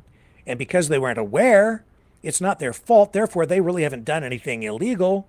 And people are getting upset about the fact that they're still in parliament, saying that they should be turfed, or maybe even charged with something. But the truth of the matter is, we might have a problem with foreign infiltration and influence but the member of parliament wasn't aware, and therefore they really haven't done anything illegal. And the other thing is that we're seeing foreign influence and penetration into political groups or even political action groups being set up in Canada where you have foreign influence, and that can then have, supportive effects on political campaigns. And there's a lot of that going on, especially out in BC with like the Chinese community and liberal candidates out there. That's what's been going on. But then the question is what they're doing actually illegal? The larger question is maybe we need to toughen up our laws, our election laws, so that it doesn't allow for this kind of influence to be taking place. That's the larger question. And I'm sure that there probably is some illegality there. But before I start naming names, I need proof of actual crimes being committed, or I need charges to be laid so that we can then say, without the threat of possible legal repercussions, we can say factually that this person has been charged, and therefore they go through the legal process and they are entitled to due process, and they're assumed to be innocent until proven guilty, because that's how our system works. I'm just saying this is not simple, and we shouldn't be just taking all of this stuff at face value just because some of it gets pumped out on social media. Some of it's not accurate. Some of it's a little bit dicey and slippery. I just like to be thorough and accurate. We know there's a problem, but we need to be careful how we handle this. And it needs to be handled in the proper way so that we get to a good outcome in the end. But in the meantime, Canada's very sovereignty is being threatened by a U.S. administration that believes, rightly or wrongly, it might not even be true, that we have Chinese troops on our soil, or that there's so much Chinese influence and corruption within our government that they're saying that it's a national security threat to the U.S. We might have, people are actually talking about Trump doing something pretty serious about dealing with our country as a national security threat. It's sort of like another version of a Cuban Missile Crisis, except it's not missiles, it's foreign infiltration. Even so, I don't know that the United States actually has anything to say about, they shouldn't really have anything to say about how we manage our country. Really, I understand why they're concerned, but at the same time, they talk about the drug issue. They've got their own serious issues with drugs coming in on their east and west coasts through ports, landing at their airports from international flights. It isn't just Canada. That's just a lot of rhetoric. There are some issues there, but as I said before, ultimately, it's up to the United States to secure their own border, not make it our responsibility to secure their border, or not make it Mexico's responsibility to secure their border. Now, you can argue that Mexico is letting all the immigrants flow up from Central America through Mexico and get to the border, I guess. And you could say, well, they should be stopping them before they get into Mexico, well, to begin with, or make the argument any way you want. But ultimately, we live in a free country, and I can leave here anytime I want, and it's up to the United States to make sure that they stop the people that they don't want to come into their country on their own. That's their job, and it's our job to stop people from coming into ours. That's what our government needs to be doing, making sure that we don't let terrorists or criminals or drug dealers or the drugs come into our country and keep us safe from threats. That's what the border issues should really be about. But Trump seems to have a knack for having people solve America's problems for them. Mexico will pay for the wall. You're going to pay a tariff so that we don't have to pay income tax. Good luck. Maybe it'll work, maybe it won't. I don't think it's gonna fly. And he's pushing a lot of negative buttons out there. It's got a lot of people worried, concerned. Yeah. And what a week again, right?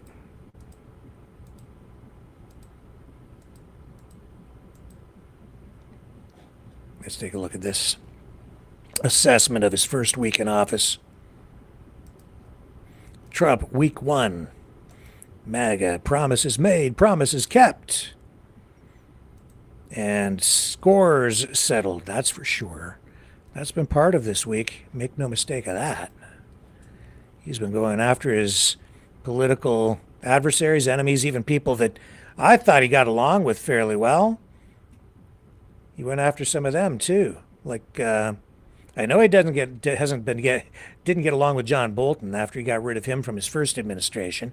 And Mike Pompeo, though, he removed security for both of those guys, both of whom are being threatened, are under threat, at threat of attacks from Iran. And here's another look at Trump's first week in office. Justice, a new sweeping effort to dismantle federal programs focused on diversity, equity, and inclusion. The country is going to be based on merit again. Can you believe it? President Trump making good on a campaign promise, giving agencies just 60 days to get rid of all DEI positions. A new government memo directing federal agencies to place all DEI employees on paid leave by this evening. Nice to see you. It's the latest move in a sweeping effort to clean house, surpassing the typical turnover when a new president and a new party take power, aiming to remake the federal government in the image of President Trump's Make America Great Again movement. Just minutes into his new term, President Trump seemed to be warding off fears that a vast campaign of retribution was on the way. Never again will the immense power of the state be weaponized to persecute political opponents. But what followed in the first 48 hours of his presidency may tell a different story, using some of his first strokes of the pen from the Oval Office to make it easier to fire federal employees and to take aim at perceived enemies, like Mark Milley, the former Joint Chiefs of Staff general, who went through a major public falling out at the end of Trump's first term. Milley's portrait, less than a week old, was taken off the walls of the Pentagon in the hours after Trump's swearing in, following a preemptive pardon from President Biden. Just after midnight on Tuesday morning, President Trump saying his first day in office wasn't over yet, writing 1,000 presidential appointees left over from the Biden administration were on their way out, including celebrity chef and humanitarian Jose Andres, a Biden appointee on the Council of Sports, Fitness, and Nutrition. President Trump using a tagline from his apprentice days, saying, "You're fired." The only problem, Andres replied, his term was up. He'd already resigned. But it's not just well-known names on the chopping block. The president firing the TSA administrator, one of his own appointees from the first Trump administration, and canning the leader of the Coast Guard for her apparent failure to address border security threats and an excessive focus on DEI initiatives. Still, the president appears to be focusing much of his efforts on the day-to-day workers in the Justice Department, moving to dismiss 4 top DOJ officials who oversee the country's immigration courts, one of them saying she was shocked and disappointed by the move. Nearly 24 other senior Justice Department staffers reassigned to other jobs. Other officials apparently seeing the writing on the wall. Top employees at the U.S. Attorney's Office, the Bureau of Prisons, and the FBI resigning or stepping back from their roles in the days after Trump took office. The president clearing a path for the most loyal of loyalists to take on big jobs, like Kash Patel, Trump's pick to lead the FBI, who's echoed false conspiracy theories around the 2020 election and promised to take on the so-called deep state, journalists as well as civil servants perceived as Trump's enemies. All these people have clearances. They all still have clearances. Gone. I mean, the list will be massive. Also, Ed Martin, a conservative activist and prominent member of the Stop the Steal movement, now in charge of the U.S. Attorney's Office in D.C., which oversaw hundreds of cases related to the insurrection. While the start of every administration brings turnover, these actions by the president, just days into his latest term, appear on the verge of something unprecedented. Wow.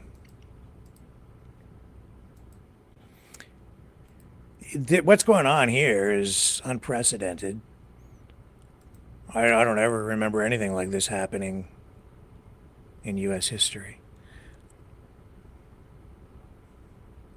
So is he targeting the right people? Is it going to make a difference? What's the U.S. going to end up like? What a ride. I'll say that. What's going on in the chat? Cheesecake says Ukraine got $200 billion from Biden before he left. Well, in fact, I think the total amount spent by all NATO countries is about $200 billion from the beginning. It's not that Biden gave them $200 billion just from the U.S. The U.S. is the largest contributor, but that's the total from all of NATO so far. And there is money that was earmarked, promised, and is still going out. And Biden did approve some additional funding, but not $200 billion before he just left. Yeah, we've got that Snap Ontario election coming up. Doug Ford, Premier of Ontario, saying that he needs a mandate to deal with the threat of Trump tariffs. And Loopy U2E says that election will cost taxpayers $150 million in Ontario. What else do we have?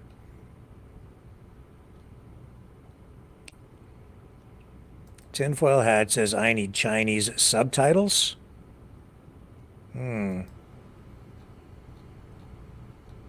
Actually, speaking of China, did you see this story today?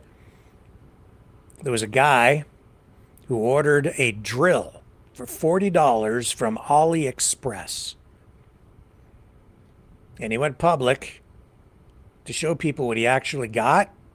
They sent him a photocopy of the drill, a picture of the drill. That's what he got for his $40. So they are, so he's warning people about buying things from AliExpress. Yeah, and I don't know about that Temu place either. That sometimes that stuff looks to me like it's a little dicey. What else do we have going on in the chat over here? Scroll down to some of the more recent comments. Teresa Martin says, "You are right, Rick. Thanks. Whatever it was that I said."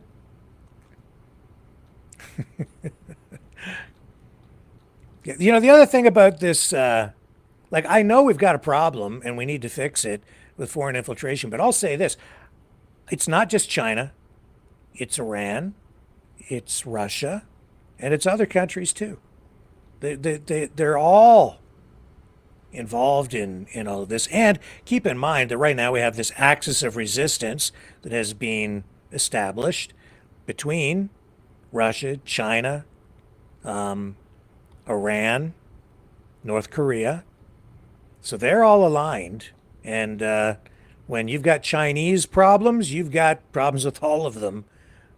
So heads up.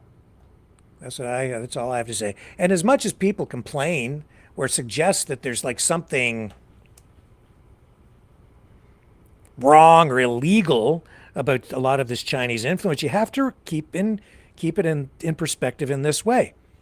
A lot of what is going on is legal.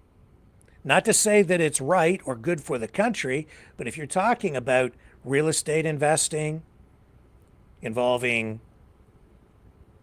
China or people from China or companies from China, purchasing of farmland by Chinese interests in Canada for speculative purposes, that's not illegal, but it's not necessarily good for the country. That means you need policy changes to laws to deal with these things. But at the heart of it is also the issue of what has been illegal and who has actually taken money or who is corrupt, if anybody, in Parliament. Who are those members of Parliament? And it looks like it's not just Liberals. looks like we could have some conservatives in there too. That's why I keep saying don't count those liberals out in this next election. They've got some tricks up their sleeves, I would say. They've got some cards left to play, and they know. I think something that maybe other people don't, especially people like Poilievre, who has refused to read the intelligence reports on that. It just, I smell something. So those guys heading into this election, everything's shifting already. Do you feel it? Do you feel it? Conservatives way out in front, if elected like a month ago, would have had the biggest majority government based on polling in Canadian history. But now things have shifted. It isn't going to be a carbon tax, axe the tax election. It's going to be a question of Canadian sovereignty. And as much as the Liberals have been anti-Canadian and globalist in focus, if you want to call it that, and Trudeau has been calling Canada a post-nation state, a country without its own distinct culture, terrible for the country, very divisive. Now he's wrapping himself in the flag, rightly or wrongly. Maybe now suddenly having a second thoughts about everything as the country is about to slip away, possibly. I'm skeptical. But Poilievre coming out too, saying, you know what, gotta defend ourselves. We have to do what we have to do to survive. I'm paraphrasing, but yeah, he's talking about retaliatory actions against the U.S. if they proceed with tariffs.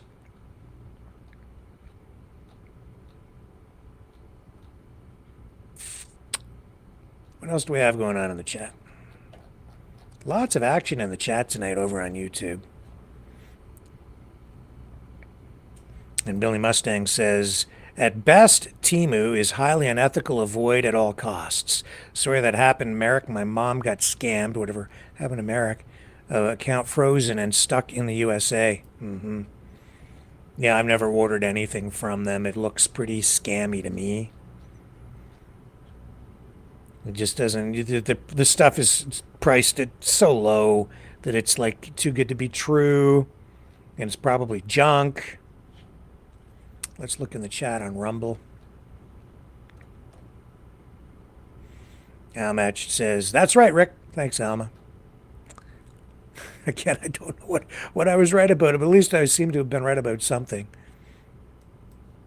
For a change, I guess.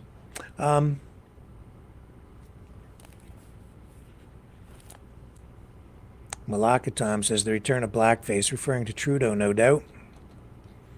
Who knows what's going to happen with him? Who knows? I intend to resign, he says, and I think he will. That's my personal view on it. I think it would be a little tough for him to stick around very long now as Prime Minister. I think he'll come back later. I think he'll come back later. He knows that if he runs again, he'll be destroyed. So I don't think he's going to run in this election.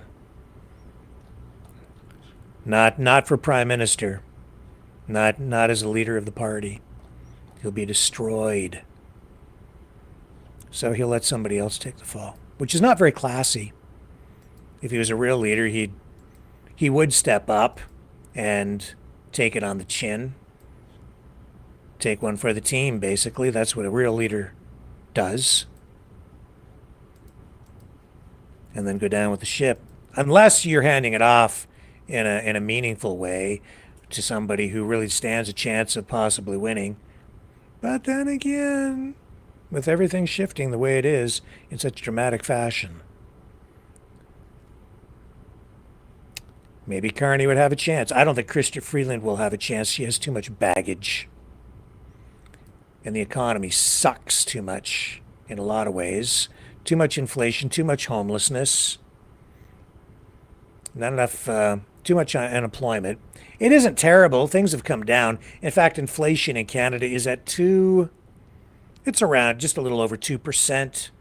2% is the goal for industrialized countries to have a healthy economy and manageable inflation, to make sure there's enough liquidity in the market for funds.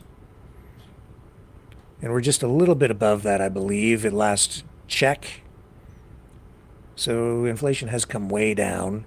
In real terms, because they would sugarcoat it, it's higher than that. I would say probably closer to about 4 or 5%. But anyway, as you can see here, PV Marts closing. I think it's 22 locations across Canada. That's because retailers are being hammered, have been hammered for a long time. Bricks and mortar stores under a lot of pressure these days. Very difficult to survive, especially when up against massive companies like Amazon. And so, yeah, PV Mart closing all these locations. And they're going to close by the end of April 2025 as they kind of reorganize, restructure. Not that the whole company is going out of business, but all these locations are closing, including one here in my hometown, Chatham.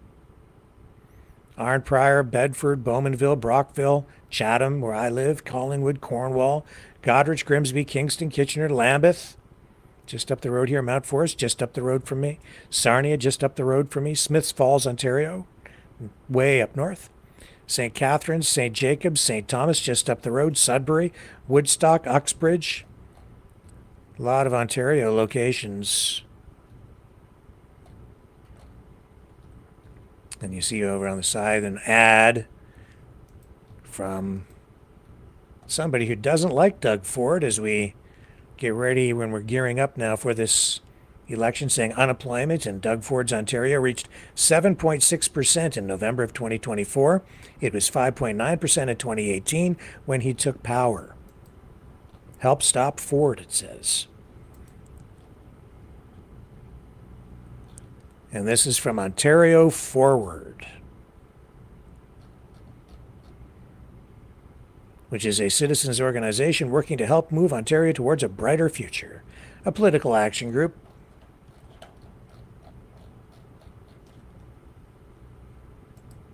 So they're out there campaigning against conservative Doug Ford, who at times has really acted a lot like a liberal. He kind of flips and flops and flops and flips. And some things he's done I've liked, and other things he's done I haven't liked at all. Didn't like the way he acted during the pandemic. Never forgive him for that. And yet, Canadians voted for him again, put him in. That surprised me. I thought we might have a chance to make a change there, but in he came. Now, since then, he's done some things that are conservative in nature that I am on board with. He's making efforts to expand the highways up in the Toronto area. Massive expansions there. And he's pushing hard for that stuff. And it is needed because there's so much congestion, so much trouble up there. But a lot of what is on people's minds is not about infrastructure. It isn't about those nuts and bolts issues that are actually very, very important day to day and the way that the country operates. It's about social issues. You know? It's about religion.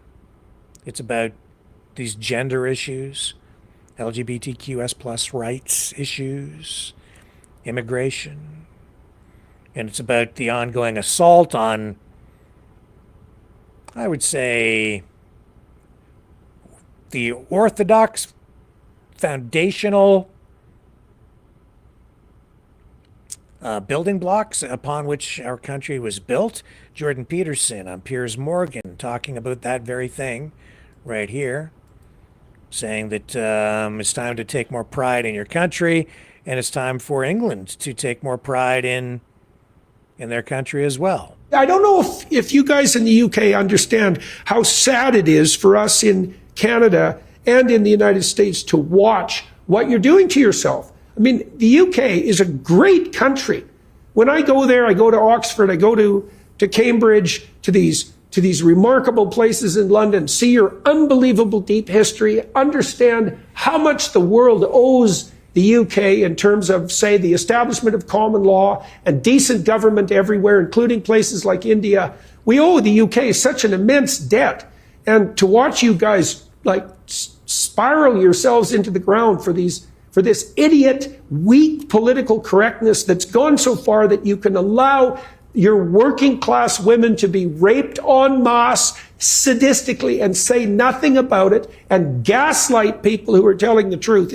It's so sickening. It's so demoralizing. It's almost unspeakable. We all pray, hope and pray here in Canada and the US that you get your act together and grow some spine again and put your damn country back together and stand up to these bloody psychopathic bullies and the woke green mob, because it would be a dreadful shame to lose you. Indeed. I agree on many levels with a lot of what was said right there. And that's to be said for Canada as well. We need to take care of our country, defend it. I've, some pretty specific views on what I think Canada should be and where it needs to go. I think it needs to be based on tolerance in combination with individual rights and freedoms. We need to avoid getting sucked down into dark holes where there's anger, when there's incentive for vengeance or revenge, or when we get sucked into a mindset that takes us into a dark, negative place. And it is out there. It is a problem. There is a rise in racism. There's a rise in hatred. There's more and more division. People are being pushed out to the extremes on all sides. And whether it's warranted or not, Elon Musk is still under attack because of his arm gesture at that Trump rally right after, during his inauguration.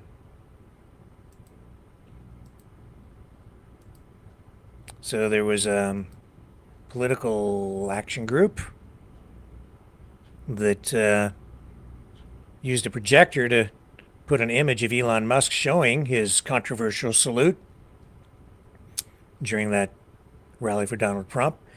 They projected it onto Tesla's Gigafactory outside Berlin this week, alongside the words, "Hail Tesla." Here's what it looked like.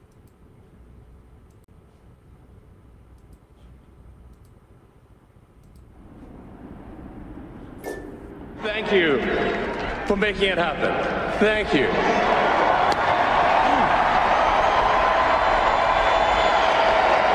This is the Tesla Gigafactory in Berlin, where Elon Musk builds Tesla cars for the European market. It's factories like this that have made him the world's richest person. But now he's using that wealth, billions of dollars amassed by selling Teslas, to promote European far-right parties. He's vocally supporting the far-right AfD in the upcoming German election, claiming only the AfD can save Germany. The AfD is so far to the right that France's national rally leader, Marine Le Pen, will not work with the party. Members of the AfD use Nazi slogans, constantly spread disinformation, and trivialize the Holocaust. In a conversation on Twitter, Musk and Alice Weidel, the leader of the AfD, both spread misinformation and falsified history. So that's what they were projecting that onto the side of his factory as an act of protest. And let's face it, Musk has a lot of power now, but as I say, Trump's chief of staff, that lady who used to work with Reagan, she moved Musk out of the West Wing. I think the objective there is to try to keep Trump focused on the issues at hand, not get distracted too much with things. So Musk can go off and do his Doge work or whatever, and they can keep Trump focused on, I expect, probably the wars, the situation in the Middle East and in Ukraine initially off the bat. Keep them focused on that.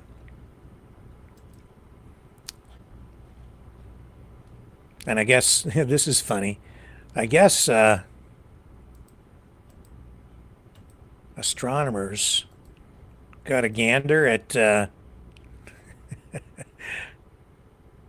that Tesla Roadster that Elon Musk launched into orbit. And this month they mistook the thing for an asteroid. Yeah, it's true. And I'm not making it up. That's not a true conspiracy. Well, it is true, but it's not a conspiracy at all. It really happened. They said, oh, look, it's an asteroid. No, it was Elon Musk's Tesla in orbit. Now, to me, I have to wonder if we shouldn't be maybe start being more careful about the things we launch into orbit, because they become space junk and it's actually a hazard. Anything floating around up there can eventually become a hazard for ships that are traveling in space. And because there's no atmosphere, some of the even small objects can reach incredible rates of speed and do massive amounts of damage if they collide with objects like satellites or spacecraft. And over time, we're going to get more and more and more crap up there. Maybe we should be a little more careful about it. Yeah, space pollution. Now I'm starting to sound like a space ventilist, an environmental space person.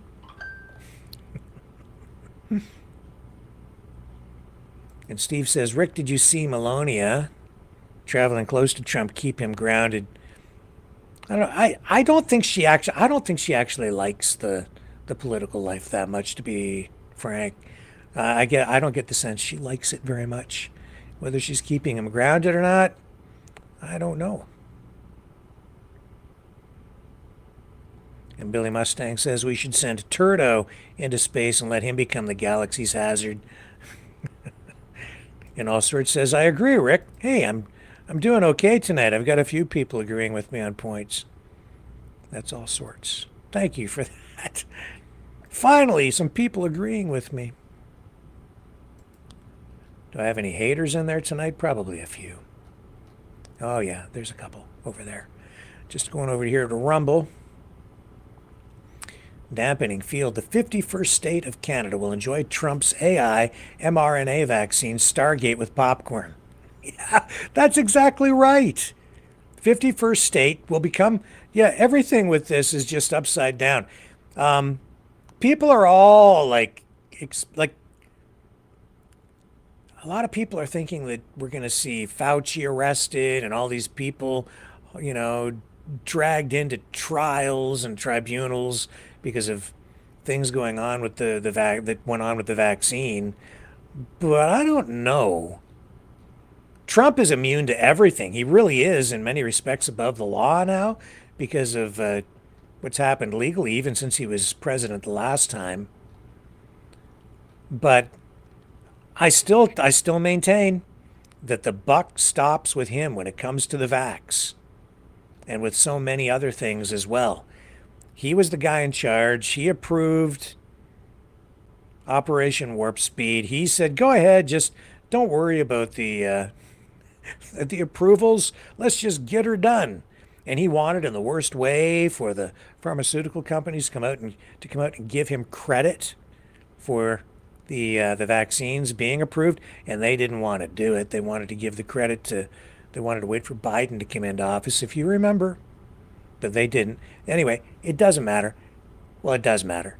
The point is, he's as responsible as anybody for everything that happened during the pandemic, as far as I'm concerned. He was the president, we got locked down. He was the president, we got vaxes. He was the president, we got mandates, even over on the U.S. side. People who think that things were better on the U.S. side than they were in Canada, it depended on where you were. In New York State, I don't think it was any better. And remember the crazy things that the governor there was doing? Cuomo? And he moved the people with COVID into nursing homes. And then you had so many people die in the nursing homes. This is before there were any shots for arms. crazy stuff went on, man. We so want to put it behind us. We sort of lose sight of what happened back then, I think, and I'm guilty of it too. I start to not think about it and get lulled into a sense of complacency, but I don't ever want to be locked down again. I just don't ever want it to happen ever again. And yet so much of what's going on right now, it's just echoes of what happened back then. And we've got this guy back in the White House, and things just feel very unstable right now.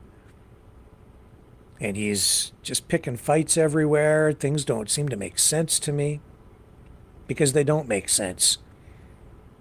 He's throwing his weight around at a time when it just feels like what's it about? Is it because it's an attempt to make sure that the United States, is it like the United States just trying to preserve its position as the dominant country in the world, or is it trying to assert its place in this new emerging multipolar geopolitical reality? Is it just Trump queuing things up for compromise after he goes around making deals? I don't think he's joking about a lot of this stuff. I don't think he's joking about Canada at all. I don't think he's joking about Greenland. It's very apparent now that he isn't. He's saying he's serious. He's acting like he's serious. He's not joking about Panama. People are like, oh, it's just a joke. No, it's not. It isn't. And a lot of these things that we're hearing right now, they've been setting these things up, setting the stage for these justifications for Trump's actions. They set these things up years ago. I've been saying for 2 years, Canada is in play. It remains so tonight. Canada's very future on the line. And that's why we made that new video, Maga Mars. It's just been occurring to me over the last number of days that even if he gets Canada and Greenland and Panama, and he can probably just take it all if he wants it. He could take it by force if he wanted to. And that's the fear, right? It's just even the fear of that has people ready to capitulate. Oh, just don't attack us, sir. Take what you want. Here's my wallet. Here's all my resources. Just don't tax, gonna give me a tax break? It's all yours. Take all the water you want. Take Denmark. Take Greenland. Take Panama. Take it all. Just please don't nuke us. Well, it ain't gonna be enough. And he's got Elon Musk on board. He's got rockets. He's got Space Force. And what of those drones? Martians for sure. Trump. He won't stop with Earth. He'll take over the whole freaking galaxy. Next stop, Mars. Love you guys. See y'all tomorrow, 7 p.m. Eastern. On the flip side, once again, here's Maga Mars by Maverick and the Noose Brothers. Catch you on the flip side.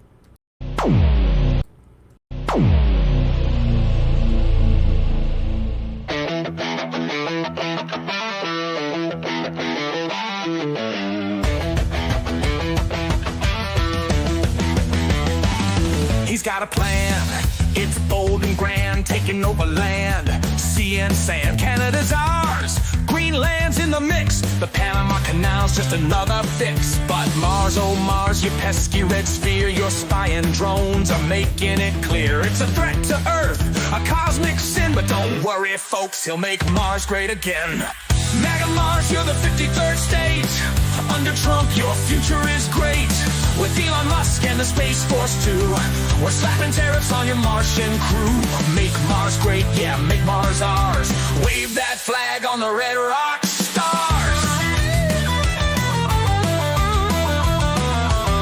We'll impose sanctions, taxes, and fines. Martian exports know they're crossing the line. The Martians cry foul, but Trump doesn't care. He'll build a space wall floating up there. Elon's on board with rockets ablaze. The stock market's loving this Martian craze. He says, trust me, folks, I know the deal.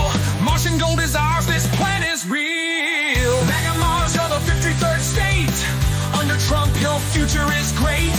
With Elon Musk and the Space Force too, we're slapping tariffs on your Martian crew. Make Mars great, yeah, make Mars ours. Wave that flag on the red rock stars.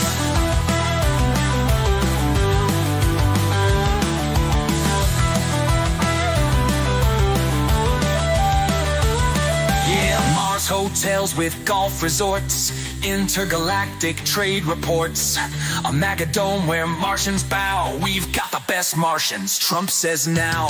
Fake news claims the plan's absurd, but Trump tweets back, it's the final word.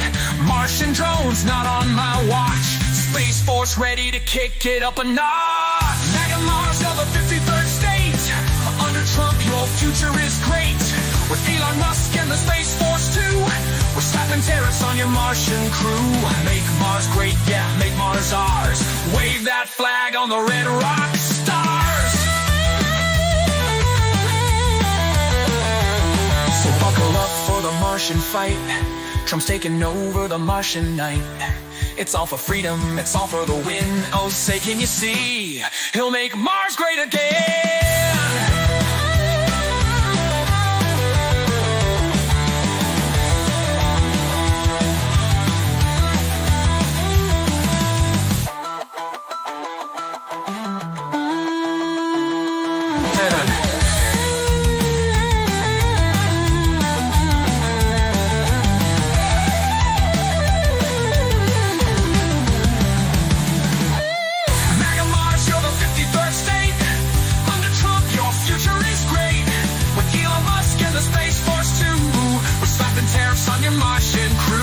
Make Mars great, yeah, make Mars ours.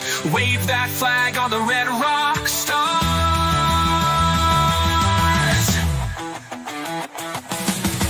So buckle up for the Martian fight.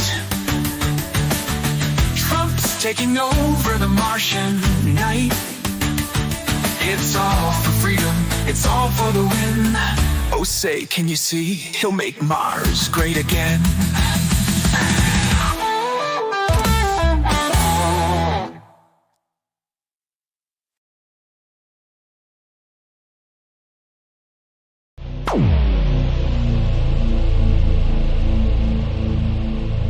This has been a Maverick Multimedia production.